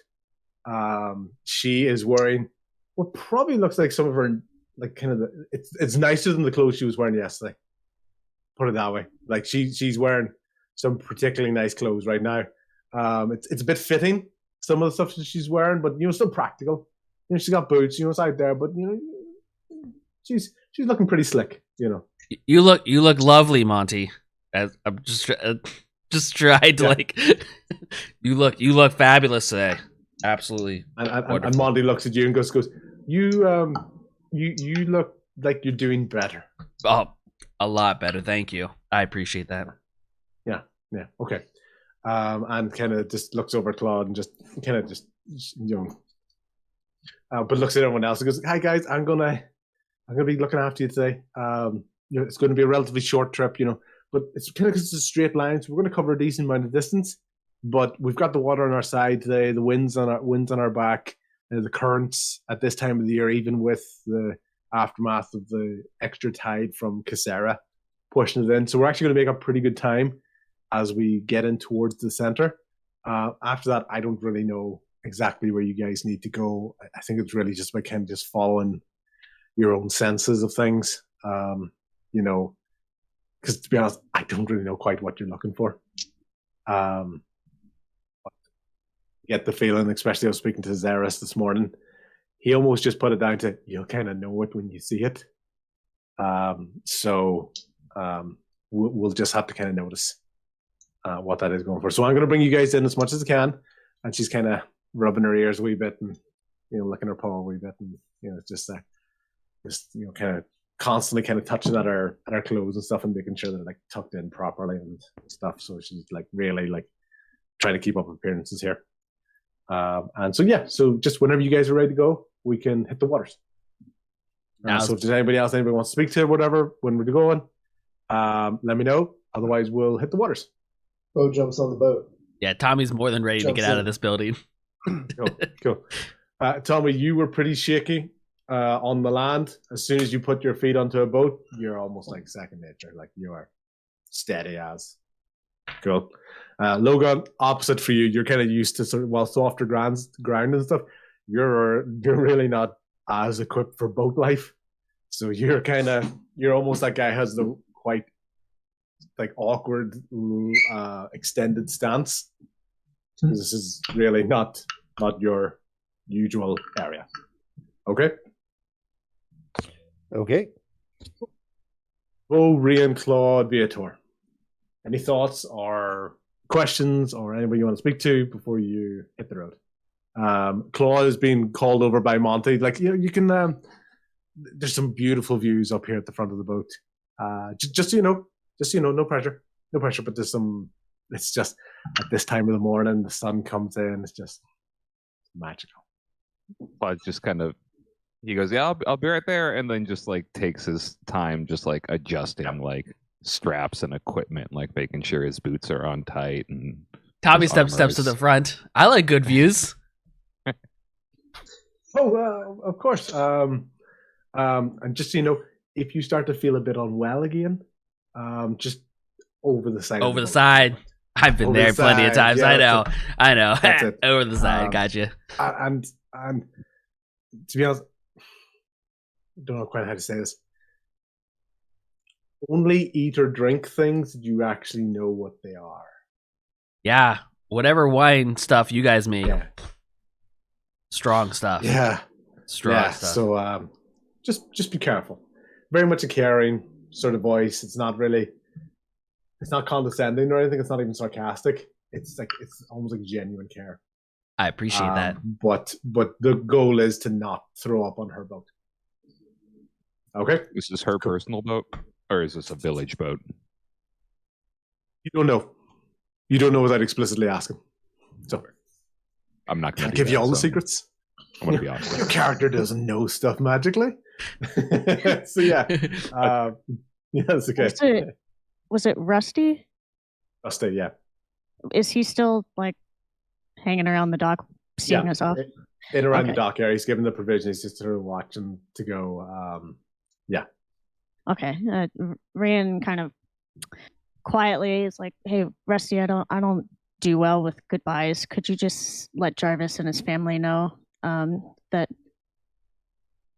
I hope that they're safe here, and I'm gonna go off on my journey now, and I appreciate everything he's ever done for me." Rusty's kind of looking at you, and you can almost sense Rusty's had to say probably a couple of painful goodbyes before in the past. So he gets you. He's not chatty. There's no other sort of questions. Just a mutual agreement.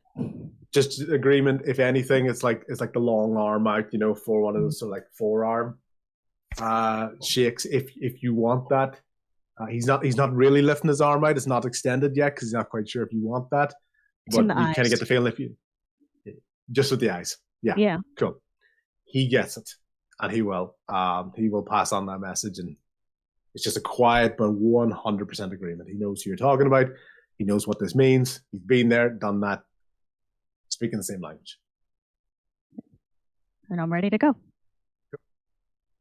Viator. I gotta say goodbye to my boy. So I give him a nod and a pat on the back and said thank you. And we'll see you again. Keep well, buddy.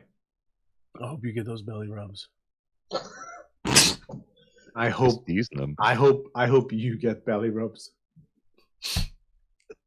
You deserve all the belly rubs. You too, my friend. You too. Goodbye. Bye.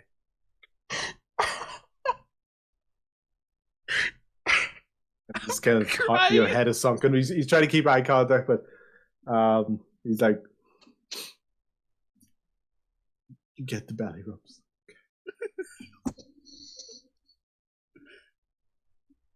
I hope you And is that you ready to rock onto the boat?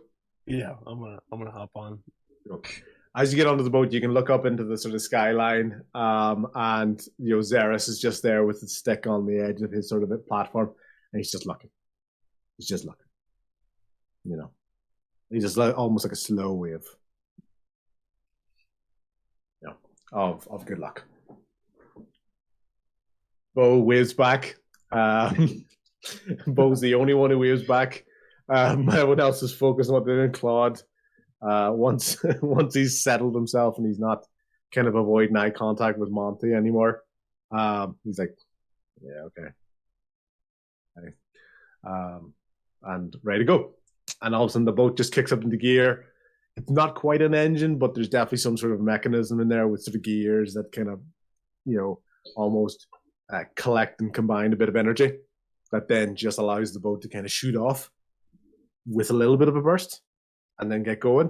But you've kind of seen this water as it's going along. You get the feeling based on what people have been saying, this is still the repercussions of Casera shifting all that water and it's just having a real impact on the ecology of the area. So it is shoots off.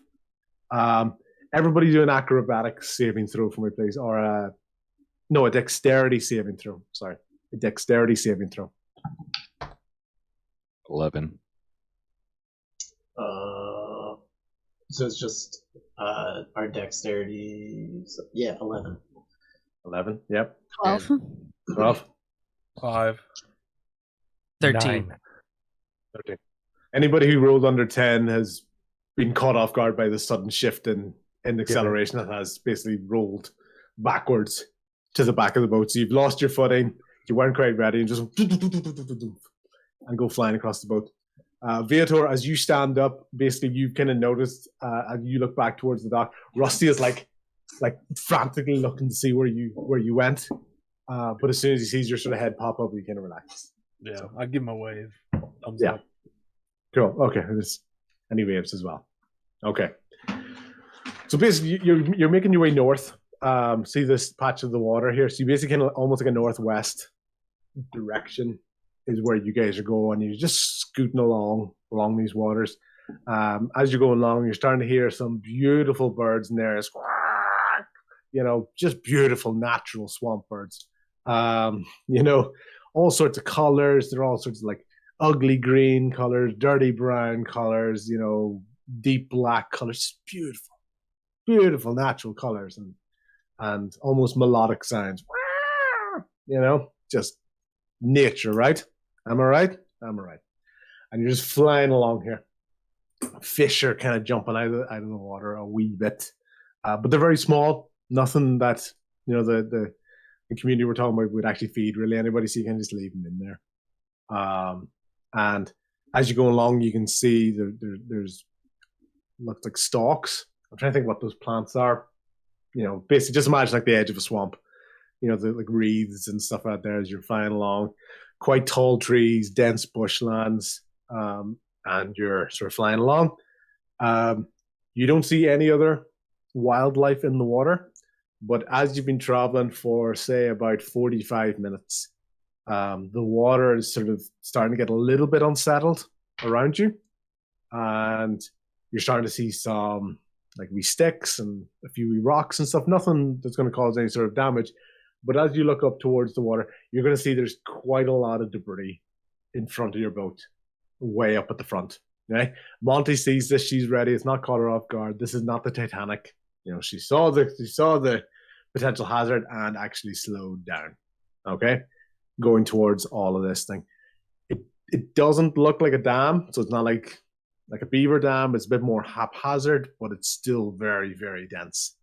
And the water, it's happened to occur where this kind of water area has sort of tightened in the laneway a bit, so you can't really go around it, but you could probably step off onto the grass sort of either side as you're going along.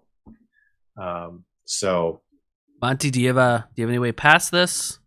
Any special things on the boat to help? So I've got a picture here. If you don't mind, ignore these lights. I did mean to find another one. I didn't have time today. So think of this as a little bit more haphazard, a little bit more natural, but this sort of bridge area, I've had to improv this picture. That's where it's really coming in. It's tighter. The boat can't go around it. There are no sort of other estuaries or anything to go down. It's just quite tightly blocked there. Okay? And the boat is slowed down. The water, because it's still rushing quite quickly behind you, it's still a bit unsettled. It's slapping up against the back of the boat, spitting up on the boat. Has anybody been sort of prepping anything in there? This sounds like it's going to be a leading question to get prepared. It's not. It's just more about, okay, as you're traveling, thinking about what your character might be doing. Are they thinking stuff? Are they preparing stuff? What are they considering? What's their sort of thoughts, dreams, etc.? So having a little bit of thought that whenever your character is traveling for these, let's call them montage. river montage. Where did you sort of get there at that moment in time? Yeah. So I'm not going to put everybody on the spot, but it's something for people to keep in mind going forward. What is your character doing during this extended sort of period of travel? Even if it's just interacting with each other, you just want to go, I'm talking to Bo, or I've played a prank on Claude, whatever it might be. You can have a little bit of a thought just to help what could be going on with your characters. Okay? Everybody please roll a perception check. So a normal D20 and add your perception modifier. That's 4 for Bo. 4 for Bo. I'm just sitting there playing my flute, just like looking up in the air. 14 for Logan. Okay. 11. Barbara rolls a 9. Yep. 7 for Viator. 29. What? 29. Do you mind if I ask how you got 29? I have 10 in perception already, and I rolled a 19. I'm going to have to take a look at your score just to see exactly how you got plus 10 already. But you are on it at this moment in time. You've had a brief moment of just sheer clarity. All right? If nature was the matrix to you, you're seeing the lines of code. Like, you just fucking understand everything that's going on around you. So, in that moment, I'm not quite sure, but... But that one. Tommy got it 11 while she's looking at Which hers. one is it then? Not the passive one? The other one. Okay, well, it's still a 19. 19. Okay, great. Yeah, even passive is just like a number. Like, it's not a modifier, but that's cool. And anyway, 19 is a great score. All right? You had this brief moment of sheer clarity, but for some reason it's kind of, it's a potential that you haven't been able to tap in and hone yet. So while you had it glimpsingly, it's gone. You don't quite know. You're not quite seeing the code of the matrix of this world. But you've still picked up awareness. And there is quite, you're further on to your left. There is a bit of rustling in the bushes, a bit of a distance away, probably good sort of maybe 100 yards or so off to the left. And there's some, let's call it more natural sort of animalistic sounds to your right-hand side. Yeah. But you can't see, when you do look at the barrier though, there are sticks, there are branches and rocks and things. As you look really closely with that really, really high score, there's a lot of seaweed in amongst the branches and the sticks, and they don't look random there. Like, they're kind of wrapped around one stick and in under one and over the top of another one and wrapped around another bit of rock. It looks like almost slightly kind of binding. Almost like the seaweed has been used to bind these things together. And you're the only one that notices that at the moment. Anyone who scored above a 10 noticed some of the rustling, but there's a bit of wind in there. Maybe you're not quite sure exactly what that is. You don't know if that's very much an intentional or more of a nature blowing around. And yeah, pretty much that at the moment, based on the scores. So do we have to hoof it from here, Monty? Or do we kind of forced to get out of the boat now that we kind of... Yeah, so Monty at that point is first of all going to go, well, according to what Zaris is saying, you do still need to keep going this way. I haven't been here on the boat for a while, especially not since Casera. So, to be honest, I don't even know if this is normal. Like, I haven't been out in the boats for a wee while. I kind of requested this assignment. But anyway, I haven't been on the boats in a wee while. So I don't know if this has been here for a long time or if it's quite new. I'd be surprised if it was here for a while, because this is generally an important route for us if we ever need to go in and sort of collect, key, minerals and plants, etc., for our supplies. So I don't think this is normally here. Oh, great. So Can- should be fun. Since I had kind of like a middle of the road perception, can I be like, well, maybe we can get out and like clear some of it and keep the boat going? And I kind of I like hop off the side. Hop off to the side. That's absolutely fine. Left side or right side? Left side. Left side. Cool. Pop out onto the thing. That's totally fine. You get your shoes like a little bit wet, but there was enough to get you out onto the land, and you're standing directly to the, let's call it the left side here of this barrier. Can I just like start kind of like walk up to what is like blocking and see if I can just like start trying to move it or take it apart, like what's blocked, like at least like part of it that I can reach? Let's go with I'm thinking a strength check, but let me take a wee look here just to see if you can pull away at this. Let's go with a. Nah, Tommy's got this. Yeah, let's just go with a normal strength check. He doesn't need your help. Don't worry about it, Claude. Well, that kind of hurt. All right, so just a straight strength check. Strength check, yeah. A 14. Cool. One of the branches that you probably looked like was the weakest to pull at, or looked like, you're almost kind of analyzing it a wee bit, almost like I'm trying to think, like Jenga. Trying to look Jenga, which one's the loosest one, right? And you get this piece, and you're about to grab it, and you pull it out. Start pulling at it. It gets a decent bit of the way, but then it starts getting taut on you. It's not moving. As you try to move it, you're giving it a good tug. The rest of the barrier doesn't really seem to be moving. So it's not like you're shaking the whole barrier by pulling at this. But the loosest stick that you were trying to get at did come a certain way and then got caught. So it's not really moving. So it's moving, but the rest of the barrier is not moving. Come on, stupid thing. Yep. Thomas, you need a hand? That'd be wonderful. This thing is stuck. Can I hop in the water without, like, how high does it come up? Like ankle, knee, hip? You're right. The boat's almost at the edge of the water here, so let's say like above ankle. Yeah. Okay, yeah. cool. Right, you're not doing like a Samwise Gamgee treading through the water. I'm coming with you. Any sort of level of water. Can I do Yeah, go ahead. Is this thing separate from the thing that I was noticing? The seaweed? This is the full barrier that's in front of you. So what they're pulling at, you can kind of see there's the branches started to pull out, and then a bit of seaweed is at the end of that.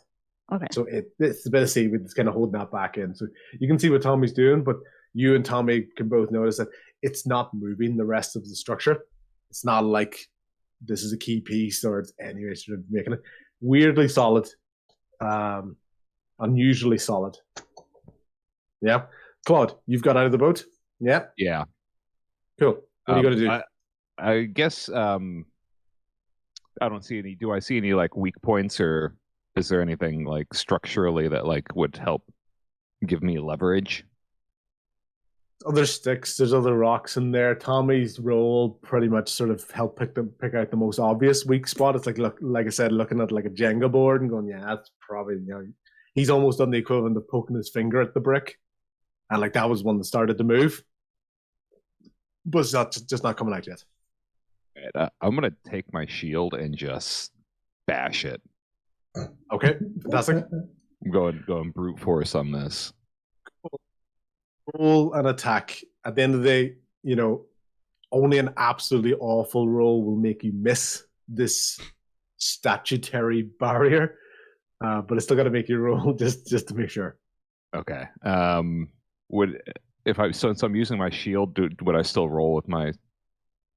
Would I roll unarmed, or how should I? Roll as if it's one of your weapons. Okay. Yeah, just for this one. Just for this one. So whichever, like your sword or etc. So you're really at the end of the year aiming something that's just sitting there. So I thought that was a 1. It's a 7. Okay, +4. That's an 11. Okay, cool. Yeah, so there's no real armor class on a barrier. Yeah, it gives it a good rattle. A bit of water kind of breaks through the middle a little bit, right? Probably what's more noticeable is that the sound you made is huge. Like it echoes, like it hit wood and rock and this kind of, early morning swamp area. There's very little going on around you. It's just a big like clang. Tommy kind of like falls back because he was expecting like a helping hand, not a bash of a shield out of nowhere. So Tommy kind of like falls back from not being ready for it.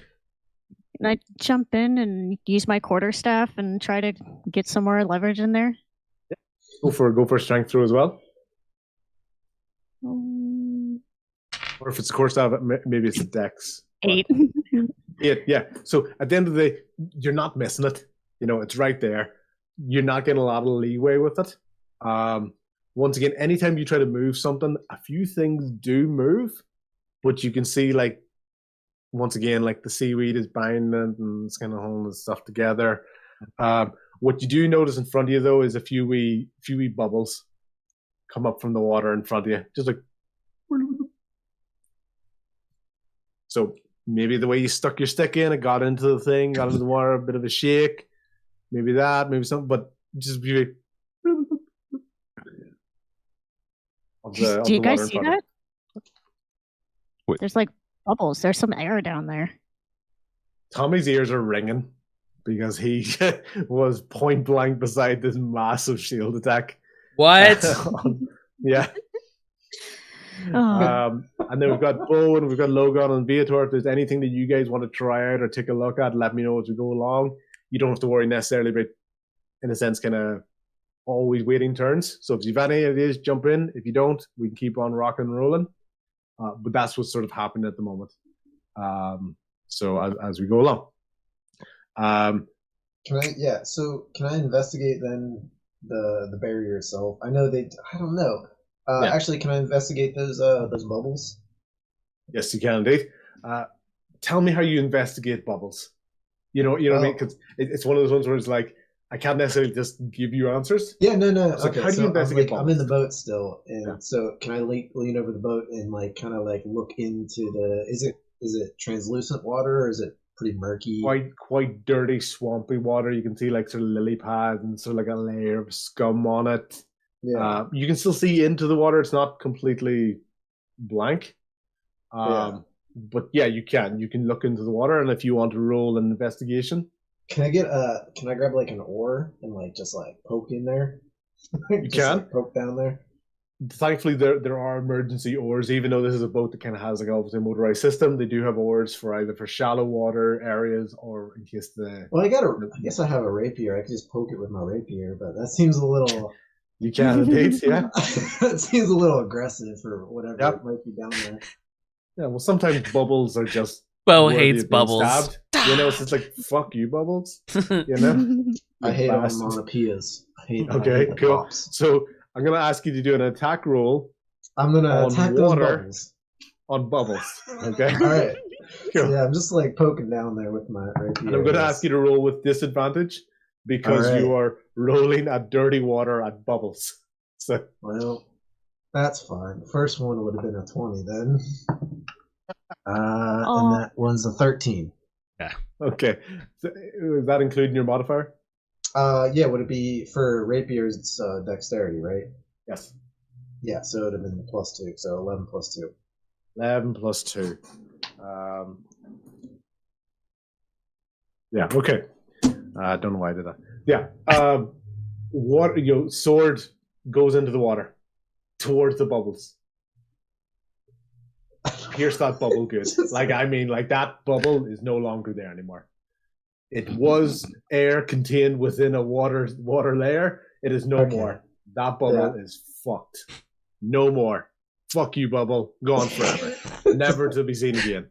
I should have asked you how you wanted to end that bubble. That's it, right? Tell me how you kill the bubble. It's fucking. You know what? It's my first kill. I don't know. I was gonna say it's a ding. Kill count goes up by 1. Since I rolled it with this event, I poked at it once and I actually missed it. And then I poke it again. That's it. Just a little. Whoop. That's Cool. it. That's all. All right. You want to So can I, combat? You got it. However, your sword became a little bit stuck when you got the bubble.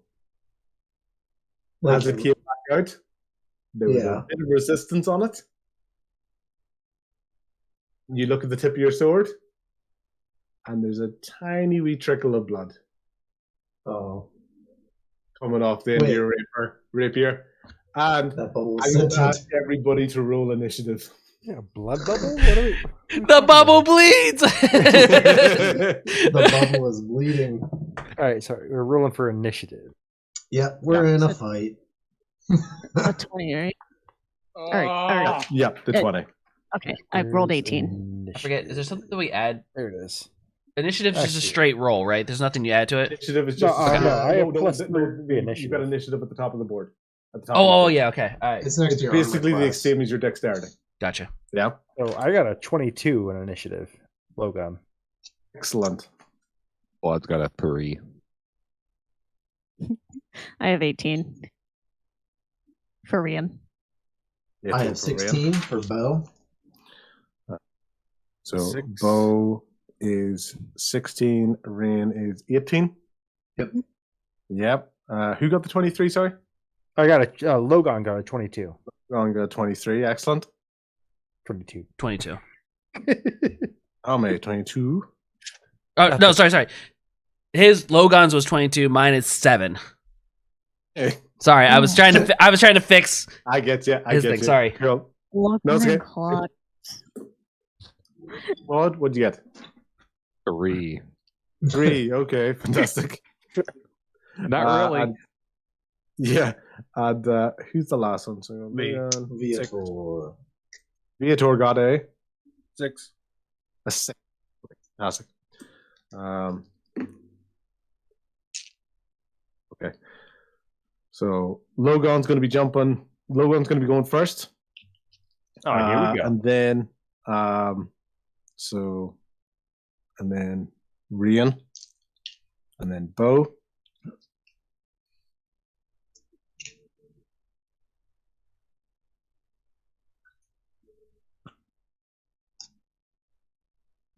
My Claude Viator. Okay, cool, fantastic. So, Logan, what I'm going to suggest, obviously, in this round, you are ready to rock and roll, but you don't see what's sort of happened at the moment. So I'm going to suggest what you do is what you call ready in action, okay? Because you don't see anything. You just know something has happened. You've probably reacted as much to Bo lifting up his sword and seeing a little bit of blood on the sword and the shock, and everyone being like, oh, fuck. So you're ready to rock and roll, but you've got nothing to look at the moment, okay? So I'm going to ask you to almost prep an action, right? Almost, if X happens, I do Y. Okay? So that's what ready in action means. So do you want to describe what I'm doing? Yeah, so I would suggest that. I don't necessarily put you on the spot, but if you have an idea, but you're what weapon have I got? Sure. If something happens, Logan pulls the bow off his shoulder and raises an arrow. Ready as an arrow. Okay, so you're just looking for something, right? You're probably looking in Bo's direction. So if something kind of happens in that area, you're ready to rock and roll. Yep. Mm-hmm. Okay, fantastic. Cool. Regan, same for you and same for Bo. Okay? So it's a bit weird because of the way the initiative went, but you're starting to hear rumbling, right? See those bubbles that were there? The water's starting to really get unsettled. Really get unsettled in there. It's starting to... There's lots more bubbles. I know you hate bubbles and you just want to stab all the bubbles in the world like they deserve it. I get it. Fuck bubbles, right? So there's so many bubbles here. You wish you could stab them all. You can't. There's way too many bubbles, right? Well, can I... you can try to stab the bubbles if you want. Well, no. I mean, I have a spell I could do. So if my turn were to go... I was going to say, could I cast Fairy Fire? Yes. Oh, great one. Great one. Okay, I'm going to come back to you in 1 second. Because Rian's sort of ready there with her initiative. Yeah. Rian, you were at the front of the boat. You saw what Bo was doing and sort of watched them, and you had your quarterstaff in the barrier. Is there anything you want to sort of prep or ready to do? I've just pulled my quarterstaff back, and I'm in a defensive position, trying to figure out what's happening. Cool. Okay, so you're taking it easy, getting ready. Okay, so I'll come back to you when that happens. Yeah. Everybody else, see the rustling that was happening on the left side, which is the same side that Tommy and Claude are on. That's you're starting to hear. There's movement. There's the starting of something rushing towards you through these bushes off to your left hand side. Yeah, there's real activity starting to happen back there behind you. Okay, you're going to notice that before your turn happens, but just to give everybody an idea of what's happening in a very, very short period of time. Okay, Bo, looking down at these bubbles, you got that bubble, right? It's gone. That bubble is bleeding, rocking up the water, and right up in front of you from the water. So this side of the barrier, this, I'm going to take out the map here for the moment. I'm going to zoom in here just to give an idea of the sheer size of it. This giant frog, it's got stuff in its mouth. It almost looks like palm tree leaves, just to give you an idea of perspective. Like, these are like massive branches and like a lizard tail sticking out of its mouth, just to convey this thing is huge, right? It's about the size of an elephant. And it has just risen up out of the water, and the eyes are like blinking in the way, and one of these eyes, a little bit of down, messed up with some water. Okay, so can you roll damage on your rapier first and foremost? Yeah. Look at that. Is a what is that?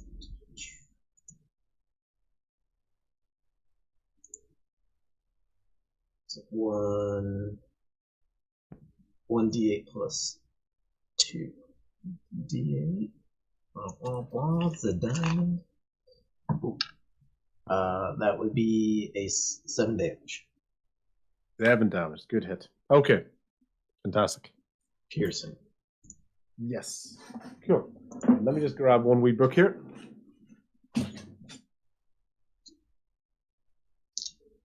Holy shit, you guys see this thing? It's the biggest frog I've ever seen. I stabbed that thing in the face. What the hell is that?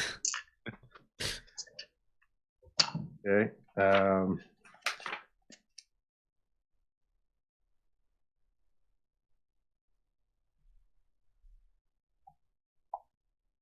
Apologies, I should have had this ready. I didn't think somebody would stab a bubble. You know what? You say that. I should have known, right? I should have known. Like, bubbles just set Bo off. He was up till... It's in your backstory. It's like, your family was killed by Bubbles McGee, the evil Baron. It just set you off. I get it, right? That's right. You know? You never know what's under there. You just got to stab underneath. Yeah. These swamp waters. Yep. So, in that moment, okay, so Rian, you're ready. Bo, you'd already taken it back. You want to cast, now this is your turn. You wanted to cast Fairy Fire. Yep. Yeah, I'm going to see if there's anything else other than this elephant-sized frog over there. Frog. Yeah. Okay. Cool. So give me the brief description of that spell. Each object in a 20-foot cube within range is outlined in blue, green, or violet light of my choice. Any creature in the area when the spell is cast is also outlined with the light if it fails a dexterity saving throw. For the duration, objects and affected creatures shed dim light in the 10-foot radius. Any attack roll against an infected creature or object has advantage if the attacker can see it, and the affected creature or object can't benefit from being invisible. That's pretty dope. Okay, very good. So we get like advantage on attack on. Yeah, that's why as soon as you said it, was like good spell use, especially on this big guy. So just want to get up in front of me, and feel free to correct me anytime I act on something. Like if I don't add an advantage or take away something, call me out on it and go, Bren, you're full of shit and you're trying to cheat me. It's a bloody brilliant Fairy Fire spell, and I want all the credit for it. I get it. I understand.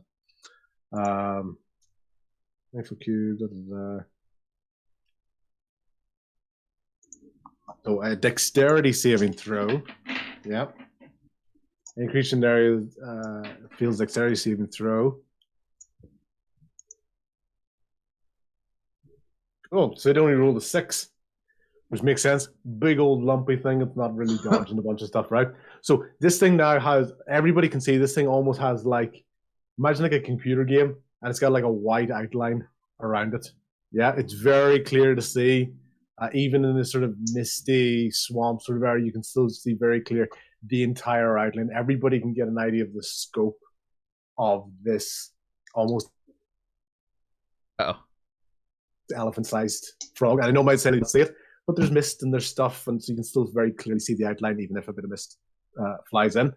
20-foot cube in the direction of this frog, I'm assuming? Yeah, I mean, I was kind of going to center it around where the frog was. I didn't know if there was anything else, because I was trying to see if there was anything else under the water that would be coming up. That's exactly what I'm checking. So, at the moment, no. It's the only thing that's outlined. 20-foot cube around the sort of frog area, you don't see anything that's happening. Even though you hear stuff happening off to the side, you can't see them because they're not in that 20-foot square. That's a little far. Okay. Cool. That was up to me. I should have actually asked that at the start. If you want to, quote unquote, recast it and put in the way of the sound, I'll allow it. But I get the feeling that Bo is looking at a frog, and it's like his intent was, is there anything else in this one? I don't think, I don't know if I noticed that stuff yet or not. Were any extra bubbles outlined? Because it's a huge deal that we know. Yeah, that's my next target. Yeah. Because Bo cast this spell and he hits bubbles, like every bubble in there is just being highlighted. It looks like a jacuzzi.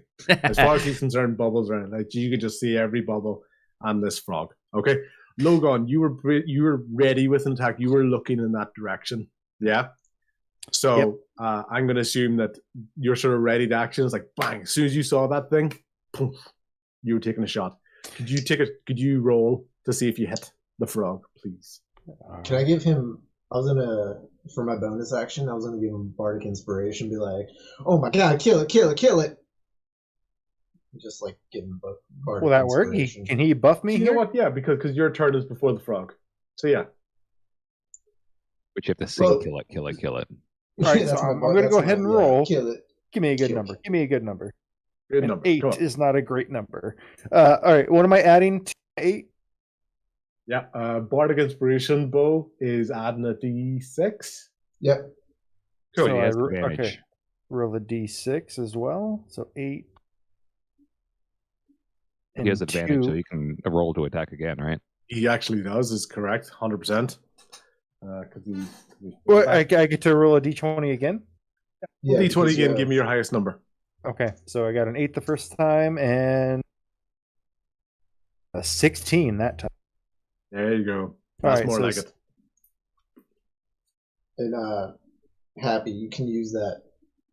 You can add that D6 onto any roll that you make. Well, what number did I say I rolled on the D6? What number did I say?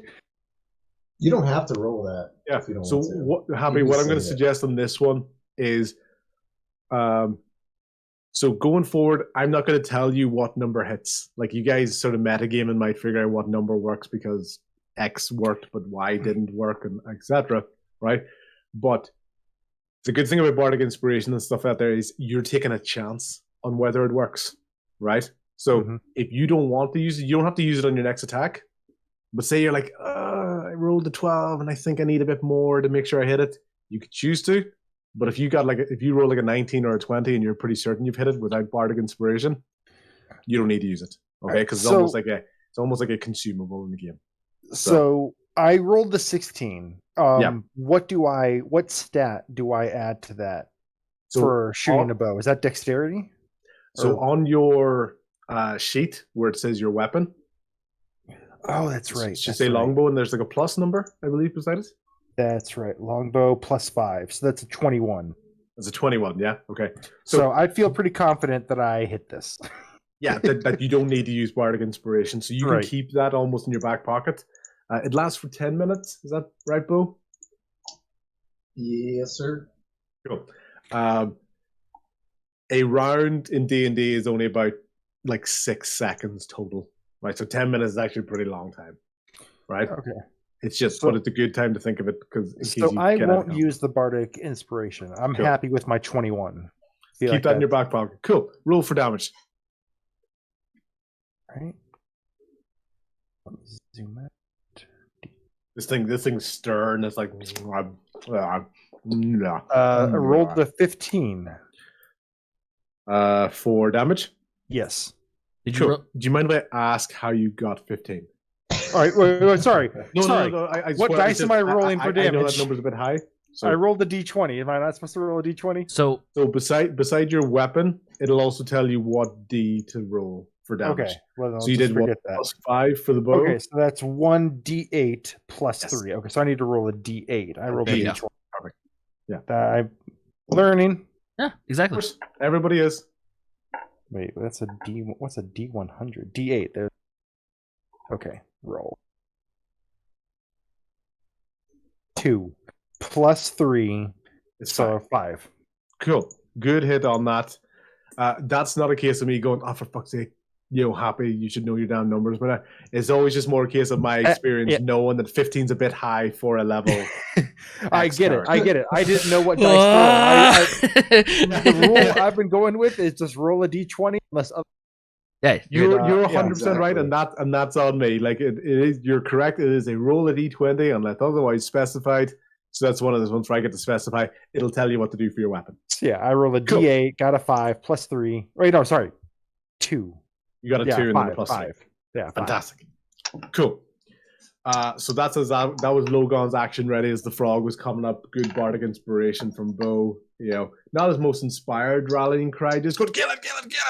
But maybe you might turn it into a song later on. And you were practicing your banjo last night. So you never know. Could be your next book for your course. Maybe. Rian, you were sort of ready and stuff. I know I kind of put it on you to ready an action. Have you had to think about what you want to do now that this elephant-sized frog is just swollen up in front of you?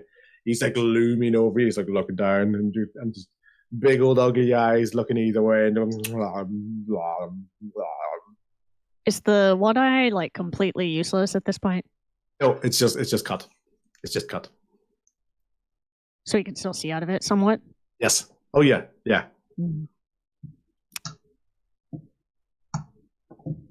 Can I cast magic missile? Yes, you can And- indeed. Direct the missiles at different eyes? Fantastic. Love it. So you've got 3 missiles. Yeah. Yeah. Yeah. And I'll you go on. cast one of them at the damaged eye that's already cut, and then 2 Nice. at the good eye. Excellent. Love it. Cool. Roll your damage on that and keep a track of that being a level 1 spell. One of your spell slots being used. Good thing about Magic Missile is not a high-powered, this for everyone, it's not a high-powered damaging spell, but it does not miss. Oh, So it's not high-powered, but it's like it is ping, ping, ping. All 3 of them are going to hit, but it's like a 1d4 plus 1, I believe, Yes. on each Correct. individual missile.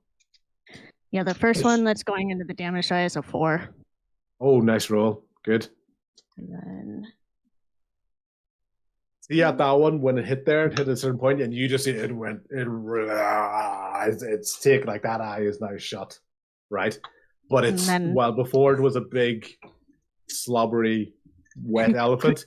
Now it's kind of agitated. It is starting to move. Right? It's basically what we call bloodied, in that it's taken a decent amount of damage, and now it's almost like kind of like an X level.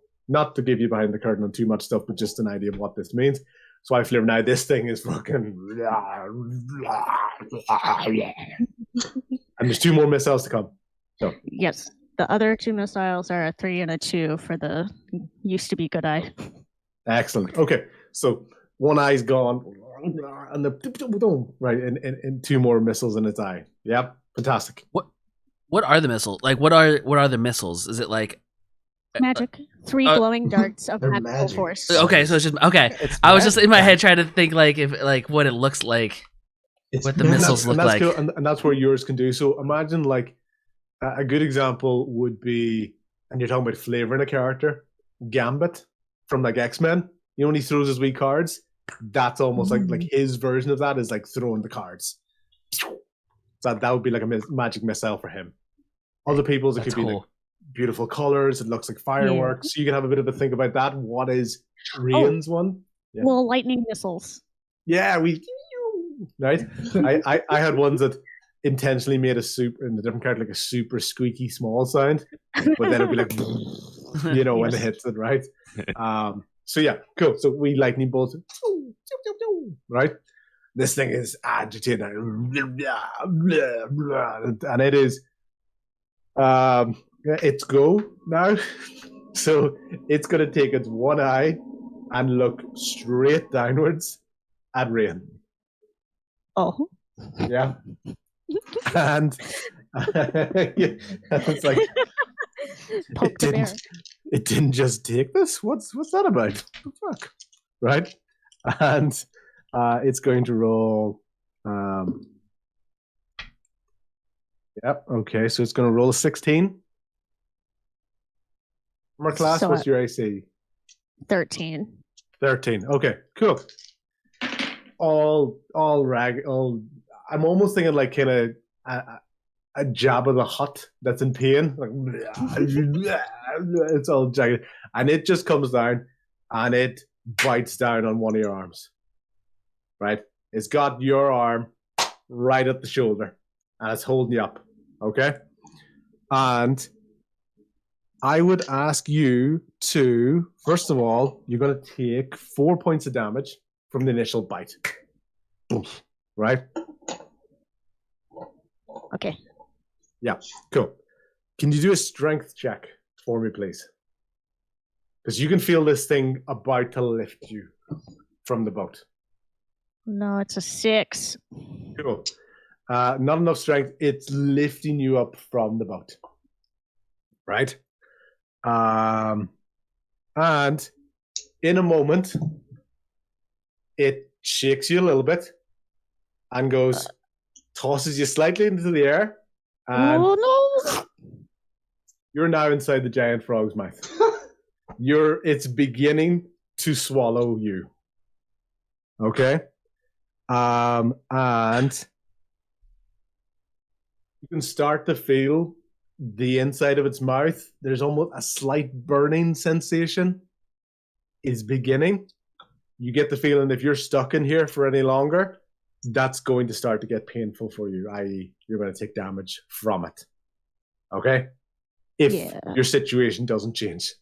So, Rian is currently inside the giant frog. At this moment, Tommy, Claude, Bo, everybody has seen Rian go inside the mouth of the frog. And right behind you guys, 3 bullywogs, which you heard about, pop up behind you, out of the bushes. Oh boy. It's all started with. Yeah. Pop out of the bushes. Are they made out of frantic. You can tell they had a bit of an idea of what was going on, but they're a little bit scattered. Like their plan didn't go the way they thought it was going to. So it's just like, they're just attacking. Right? I'm going for that there. So right off the bat, they're going to go. Who's it? So they're going to go for the one who made the most noise, Claude. 2 of them are going to try to attack you. One of them's going to go for Tommy. Right? Bring it. Okay. No, don't bring it. Okay, so I've got an 18 and a 17. Holy shit. Yeah. My AC is 18. Okay, so one of them's going to hit. Yeah. Okay. Cool. One of them's going to hit. And it is for 3 points of damage. Yeah. So the one with the crossbow and the one with the spear comes towards you, right? The one with the spear made a bit of a lunge, like maybe the mud around it sort of slipped or whatever. But the one with the crossbow got a wee arrow, hit you right in the leg. Okay, so you've taken a little bit of damage to your leg. Nothing that's going to slow down your movement or anything, but that's just where it started to get painful because one rushed you and one went for a stab, right? Tommy, 11? My 13. AC 13, right? So see the guy with the club? He took a swing at you. And what do you think? Dodged? Yeah. My ears are still ringing, but I see the club in my face, and I like duck down. He takes a swing at the club, misses you, it whacks against the bar. The bar doesn't really move. Okay, but that's him taking a shot with that down. Okay? Tommy, your go. Okay. So I'm trying to figure this thing out. With where the big frog is, can I do sneak attack onto that frog because it's so close to Bo, and so because it's right up by Bo on the ship. Yeah. Okay. All right. I would consider that, and technically I would also allow it because if within 5 feet, I'm going to allow that to include inside its own mouth. Yeah, I was gonna say that too, and then I was like, I don't know. Yeah. Okay. No, I'm not making fun of you. I'm making fun of the situation. And so yeah, I'm gonna allow, but especially right because Bo's right there. What I would say though, Tommy, is that you did take a swing away from something that swung at you, and you're basically in real life kind of turning your back on it. Okay. Just to hit a big frog. So I'll allow it, but you kind of wonder, would you actually do that? True. You're like, sorry, bud. I know you're trying to kill me, but I'm gonna look over here. Yeah. I see what you're saying. All right, then I'm just gonna use my rapier and attack the club frog that attacked me. Perfect. All cool. Right, so this it's a 9. 9 altogether. 9 to hit. Yeah. Okay. It dodges as well. Basically, it saw your rapier coming in. You're kind of a little bit hesitant. It almost kind of just used its club to kind of shunt your rapier out of the way and give you like a wee shoulder tackle just to create a bit of space from you with that. Do you have any bonus actions or anything else that you want to do? No. Nope, that's it. Cool. So come back up, but good go, but just a bit of a swing and a miss for both people, but still a little bit of the tensions in there. Claude, you've had spear guy make a move to you. You've had crossbow guy take a shot at you and hit, and you've watched Rain get potentially eaten. You've no idea if she's alive. She could just be frog food right now. So tell me what you're going to do. All right. So Claude knows he needs to take care of the guys in front of him first. So he's going to take a big overhand strike at the spear wielding frog. Okay. So I'm gonna. That is a 19 to hit. Yeah, that's going to hit. Perfect. And damage 3. Yeah. Okay. Good. So you've done enough. Then, you've done enough with that one. Let's call that bullywog 2, just because it's in the middle there. Yeah. So it's the guy with the spear. Yep. Yeah. Okay. Cool. Viator. Oh yeah. Hold on. Can I use that bonus action? Of course. Yeah. Sorry. So I want to just tell me if this qualifies as a bonus action, but I want to try and draw the big frog's attention because I picture myself as standing between the boat and the frog, then me, and then the barricade behind me, right? So you've turned around.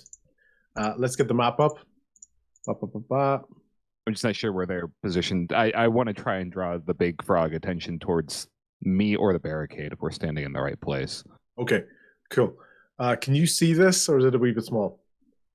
It's a little small, but I can see it. A little bit small. Okay. Barrier. Boat. Okay. You guys. Big frog. You're kind of right at the edge of the barrier. Okay. So they would have come from this side. So the bullywogs are here. So you're between the bullywogs and the barrier / big frog. Okay. So never mind.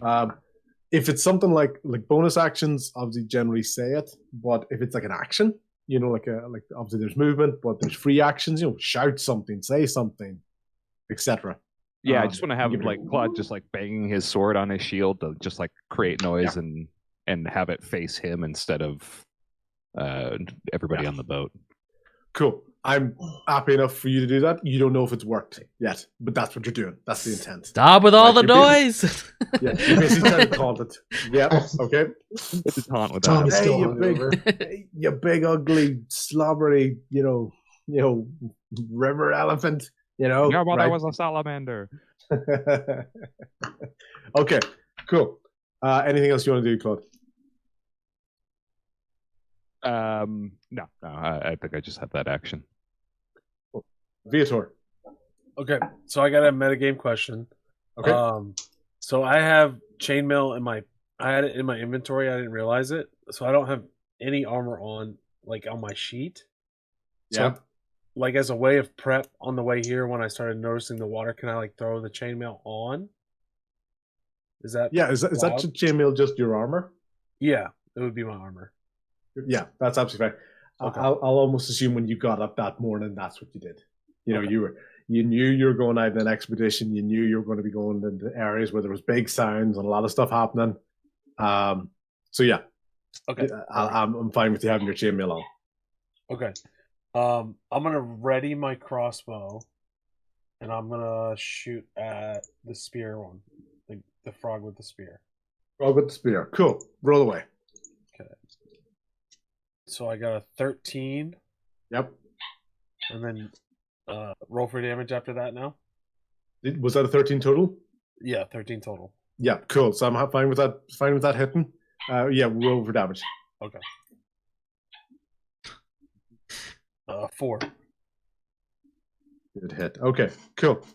It's taking a lot of damage. It's quite woozy right now. So that was a really good shot to the gut. I can't mute a puppy, but she's terrified for you guys. She's like, I don't know what's going to happen to Rain. Everything's going to go wrong here, right? So I'll console her after the session. Okay, she's going to know it's just a game. She's young. She doesn't know. She still thinks wrestling is real. There's a lot of stuff I have to teach her. Okay, cool. So Viator, the good shot. Do you want to do any movement? You're on the boat. Do you want to get off the boat? Do you want to move up to the front of the boat? You going to stick back to where you are? What are you sort of thinking? I can get off the boat. I want to get off the boat. Cool. Back 1 second. No problem. Yeah. Just giving us inspiration. Someone needs to get Rian out of the frog. So Have get an rid of- idea. I don't Have know an how idea. to do that. See? I Oh, have you an have- Oh, no. idea. Okay. She wants to be there. She's like, we gotta take him down now. You don't understand. Maybe she's comfortable in there. Yeah. Okay. Viator, that's your go. So you've taken a step off the boat. Did I hear that correctly? Correct. Cool. So you've made your way towards the three and Tommy and Claude. Okay. Cool. Logan, your turn again.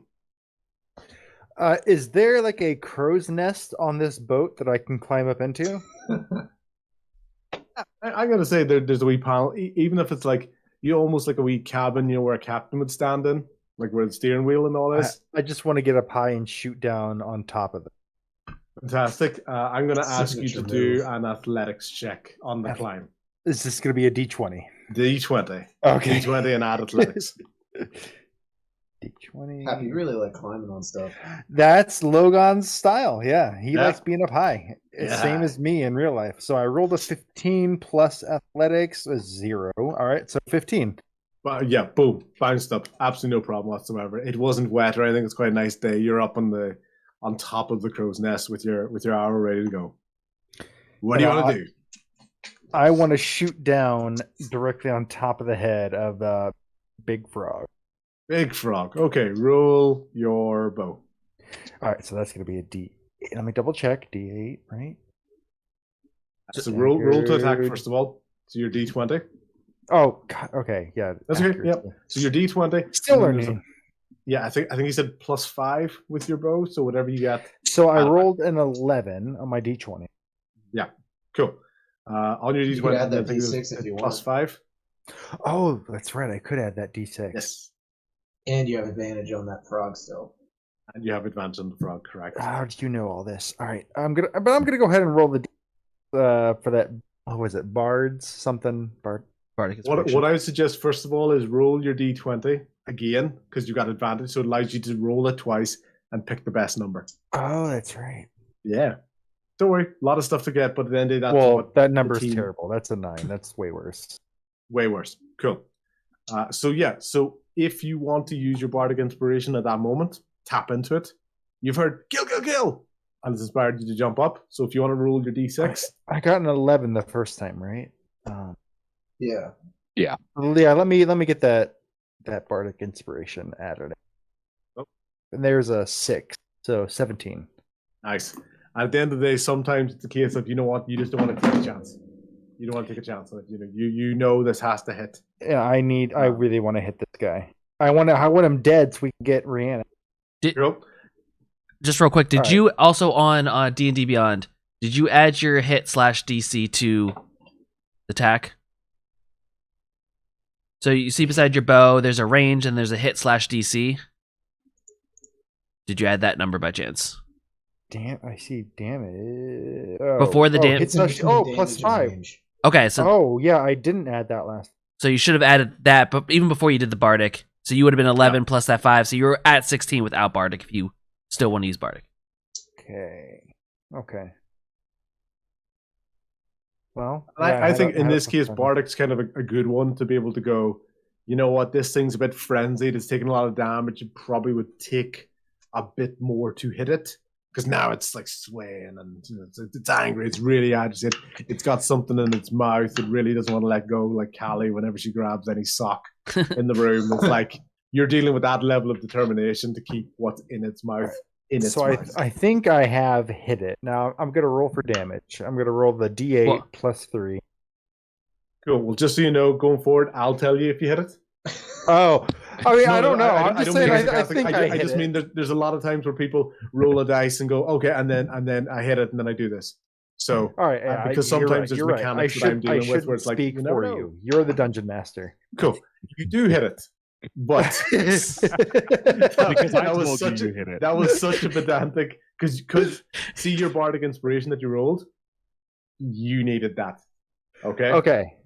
Cool. Good. So that was a good example of yes, you had advantage. You took advantage of that. You had your AC damage, and then you also needed your bardic inspiration to hit it on that turn. Well, on my D8, I rolled a 6 plus 3, so 9 damage. Okay, perfect. How does this thing die? Oh, yeah. I pierce it through its left eye, and it falls limp and lifeless. And its mouth opens. Yes.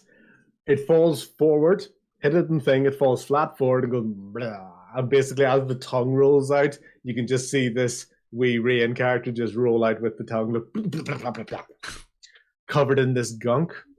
That is still a bit sore, it's a bit tingly. But you can sense with the sort of the fresh air and stuff, it is kind of dissipating. So you don't think it's going to get worse. But it's still uncomfortable on you. Okay? Love it. All right. Cool. Good kill, Logon. Big old frog is dead. Not as good as my bubble kill. Was no bubble stab. Sorry, I'm trying to... Don't know why that's not... Let me... I love it's very, it's very Should hero I be move. adjusting my arrow count for this? Or No, I'm not a stickler for arrows at the end of the day, as far as I'm concerned. Okay. Unless I take away your bow for some reason. I mean, the story happens. I don't take away your bow. Can I just say? that could be the stuff you're doing in prep. You know, you could be like making wee arrows and stuff. They're just basic arrows. So there's probably stuff you would even sort of make and twine. And remember, there were so many beautiful birds along the way, so you just ripped off feathers off their tail and put it onto new bows and stuff, new arrows and stuff. Okay, cool. Okay. Big old giant frog is dead. Rian, you are free from the grapple of the mouth. Contemplated life, what it might be like to be food. What do you want to do now? So where's everything now? Because I don't think I saw the other 3 jump out. when I was in this thing's stomach. Disoriented. So I'm going to imagine that it fell forwards onto the barrier. The boat was right up against the barrier, and you kind of rolled onto the front of the boat. So Bo's at the front of the boat, and you're beside him, just covered in frog saliva at the very tip of the boat. So these guys are off to your... I'm going to say you rolled forward out, so you're looking towards the back of the boat. So these guys are now on your right side. But looking forwards, you're looking backwards. So off to the right. Okay. I think I'm just... Let's see.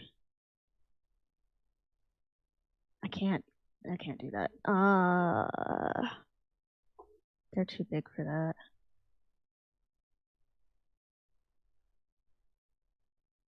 I'm gonna want to cast a minor illusion of myself a little farther away so that I can recover for a second after being covered in goo, because I'm sure it's gonna take a minute to get up. Compose. Yep, that's fine. Yep, that's fine. So, you compose minor illusion. Do you want? Where are you? Are you like running to the back of the boat? Are you casting?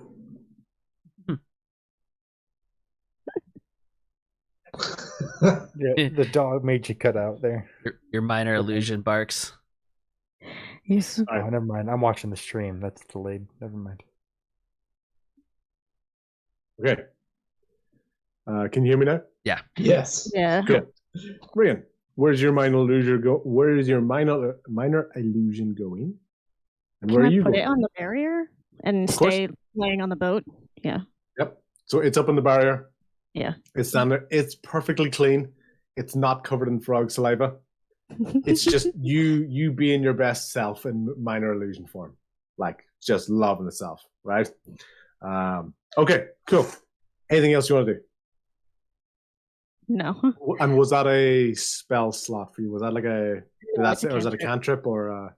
Yeah, cantrip. Cantrip. Cool. Fantastic. Cool. That's fine. You don't have to keep track of that. Do you want to stay where you are? Or do you want to move on the boat or move off the boat or?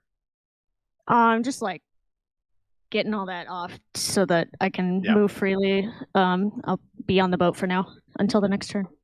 That's cool. Bo. All right. Joe. So you now see there's a very sticky Rian beside you and a perfectly clean Rian up on the barricade. And a lot of action going on your left hand side. So What? You've got a lot to focus on right now. So what do you want to do? All right. Despite being I saw Rian get spit out by the frog, and I just, I assume maybe it's like her style to just like multiply after being attacked, like some kind of slime monster. Classic. But I'm gonna turn my attention. Was it the? I'm gonna attack the spear frog. So spear frog's the one that tried to hit Claude. Yeah. Yeah, I'm gonna hit it with. I'm gonna stay on the boat. I'm gonna cast vicious mockery at it.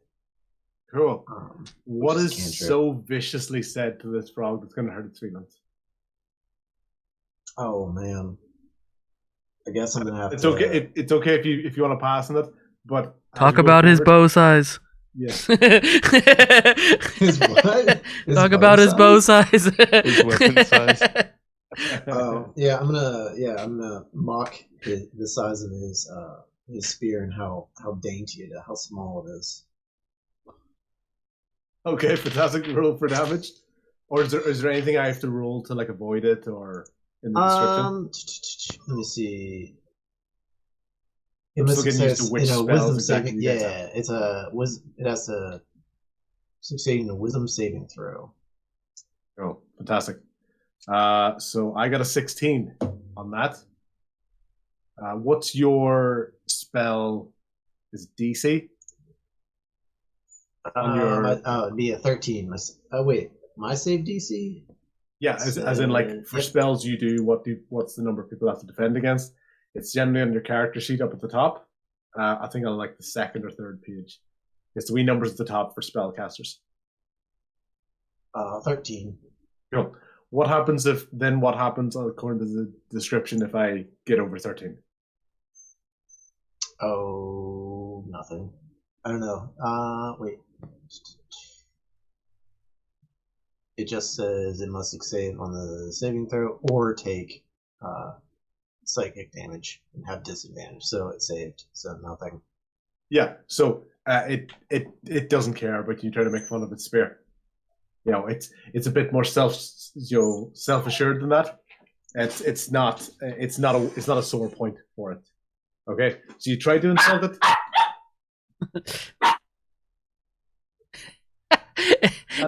that is a bottle of Coke. It is barking at. Okay, so that again. Cool. So this frog is not offended, and it's certainly if anything, it's maybe more of a pride thing, but it's not actually physically hurt by your vicious mockery. Yeah. All right. Do you have any? And I'll get used to these spells as we play on. So apologies if I make a mistake on that. So, do you have any movement you want to do? Do you have any bonus actions you want to do? No, I think I'm gonna. How's Rianne looking? Like, do I notice she's like bloodied or anything? Like, how beat up is she? I wouldn't know her health, but I think it's a pretty decent. Oh, she's not here right now. she did get bit pretty good on the arm. Yeah, on the shoulder area. I think I'm gonna hold on to that. I don't want to waste both my spell slots just yet. So now I'm gonna still hang out on the boat. Okay, fantastic, cool. Then we've got 3 bullywog attacks. So once again. Same 2 are going to go for Claude. Same 1 is going to go for Tommy. Yeah. 2 going for Claude. We've got a 20 and a 6. So one of them is going to hit. Another for 3 points of damage on you, Claude. And Tommy's 14. Yeah, I'm 13. Cool. It's going to hit you for 4 points of damage. Yeah. So this one. It settles it here. It kind of bumps you, it gets you like a really hard shot to the gut, almost like right under the windpipe. It's almost like the end of the stick at his hand. It's almost like a shunt right under the ribcage. Yeah. That time, once again, spear guy missed you, Claude. It's crossbow guy hit you again. So he's basically he's got to hit you again. You're very much distracted by the spear guy, and he's just kind of pinging off open shots at you at the moment. Okay, Tommy, you've taken that shot to the gut. It's your go now. All right. So the club guy's up on me, and the spear guy is up towards Claude. And crossbow guy is kind of back a wee bit, just pinging off shots. All right. I'm gonna use my rapier again and try and hit club dude right in front of me. Natural 20, baby. Let's go. Woo! Cool. So what's your rapier score? So it would be a 24 to hit when I add my thing. Does that hit? Or I'll let you tell me. It does indeed hit. Okay. Not 20 hits. So what's your maximum damage you can do on a rapier shot? It is a D8 plus 2, so 10. Gotta do 10 points of damage, yeah. Okay. So what, as I said before, so you get the max damage plus another roll. I'll tell you right now, no matter what you roll, this thing's dead. So okay, tell me how it dies. Okay, so after it like hit me in the stomach, I kind of like half bent over, and I just lunged my rapier like up through its throat, through its head, like because I bent over a little bit. And I just. Is anyone else hear an echo? Am I echoing? Oh, is it? It might be me. Sometimes. Or actually, hold on. Never mind. It's me. I unmuted the stream. That was me. That was okay. All right. Cool. So I'm up through his throat, through the top of his head with my rapier. Excellent. Cool. Good kill. That's number Bullywog 3 out of the way. Claude, you've been missing the attacks from the spear guy, but the crossbow guy's been pinging you off. But spear guy's right beside you. So as you're getting used to this, remember we talk about opportunity attacks. If you move out of his range, he's going to get a free swipe at you. So just in case you metagame and like, I'm going to go for the guy that's hitting me, you have to run past someone who is actively trying to attack you. No, I'm going to stick with spear guy here. I'm going to roll another just clean horizontal swing at him. Sweet. Roll away. That is a 16 plus 4 for a 20. Perfect. That's going to hit. And how many damage? Oh, finally. 7. Excellent. How does this thing die? I cut it, cleave it clean in two with my longsword, or at least as much as my longsword can get. Yeah, cool. Straight into it. It does go through. It does go through the belly, and just cause it to collapse directly right in front of you. Cool. There we go. All right, I'm going to use my movement to get as close to crossbow guy as I can. Excellent. So you're right up in his face. Okay. You're right up in his face. Just so you know, you'd also be between everybody and crossbow guy. Oh, okay. Let me think about this. Do I have enough movement to? Well, for example, it's just something to keep in mind. So you can kind of like, almost like kind of say you're running from this side, right? If you stood right here, you'd be in the way. So you might be like, I'm going to stand to this side of him. You're right. Yeah. Let me move to the, I don't know, whichever side is the most out of the way from the boat for the ranged attackers. Fantastic. Right. So you've moved off to the side. You're tactically astute. There's no point standing directly in the way of other people. You're going to get off to the side so that other people can still ping in shots. Okay. Cool. Viator, you have stepped off the boat. There is only crossbow frog or bullywog and everybody else. What do you want to do? Am I close enough to swing my mace to crossbow frog? You'd move towards it, but yeah, you can do. Okay. All right. That's fine. What I'm also going to suggest is, this is a mechanic. It's a little bit more obvious when you have a tabletop. See if you put the bullywog directly between the two of you. Mm-hmm. Yeah. It's called flanking. Mm-hmm. It means you get advantage. Okay. Yeah. Because it's like, oh my God, I can't defend from two directions at the same time. It's distracted. So I would say, obviously based on without the map, you're going to run from this side. You're going to go to this side. Claude's going to be here. You're going to roll with advantage. You're going to roll twice with your D20 to see if you hit. Okay? Okay. So, first one's a 13. Next one's a 20. Not 20? Not 20! Not that 20. Oh, dirty 20! Dirty 20! Okay, good. Right, roll for damage. Put the confetti and fireworks away. It was 7 for damage. Excellent. Dirty confetti. Right at the point that you needed. Like this thing was kind of weak. That's why it stayed back anyway. How did you On top of the head. Right on top of the head. Smash it down. This thing was quite cocky. It was like pew pew, pinging off crossbows left, right, and center. Next thing, it just got flanked by two big guys and just bonked straight in the head. Neck caves into the body and just goes straight down onto the ground. Yeah. Congrats, combat done. I'm going to tell you right before we go into the epilogue of this episode.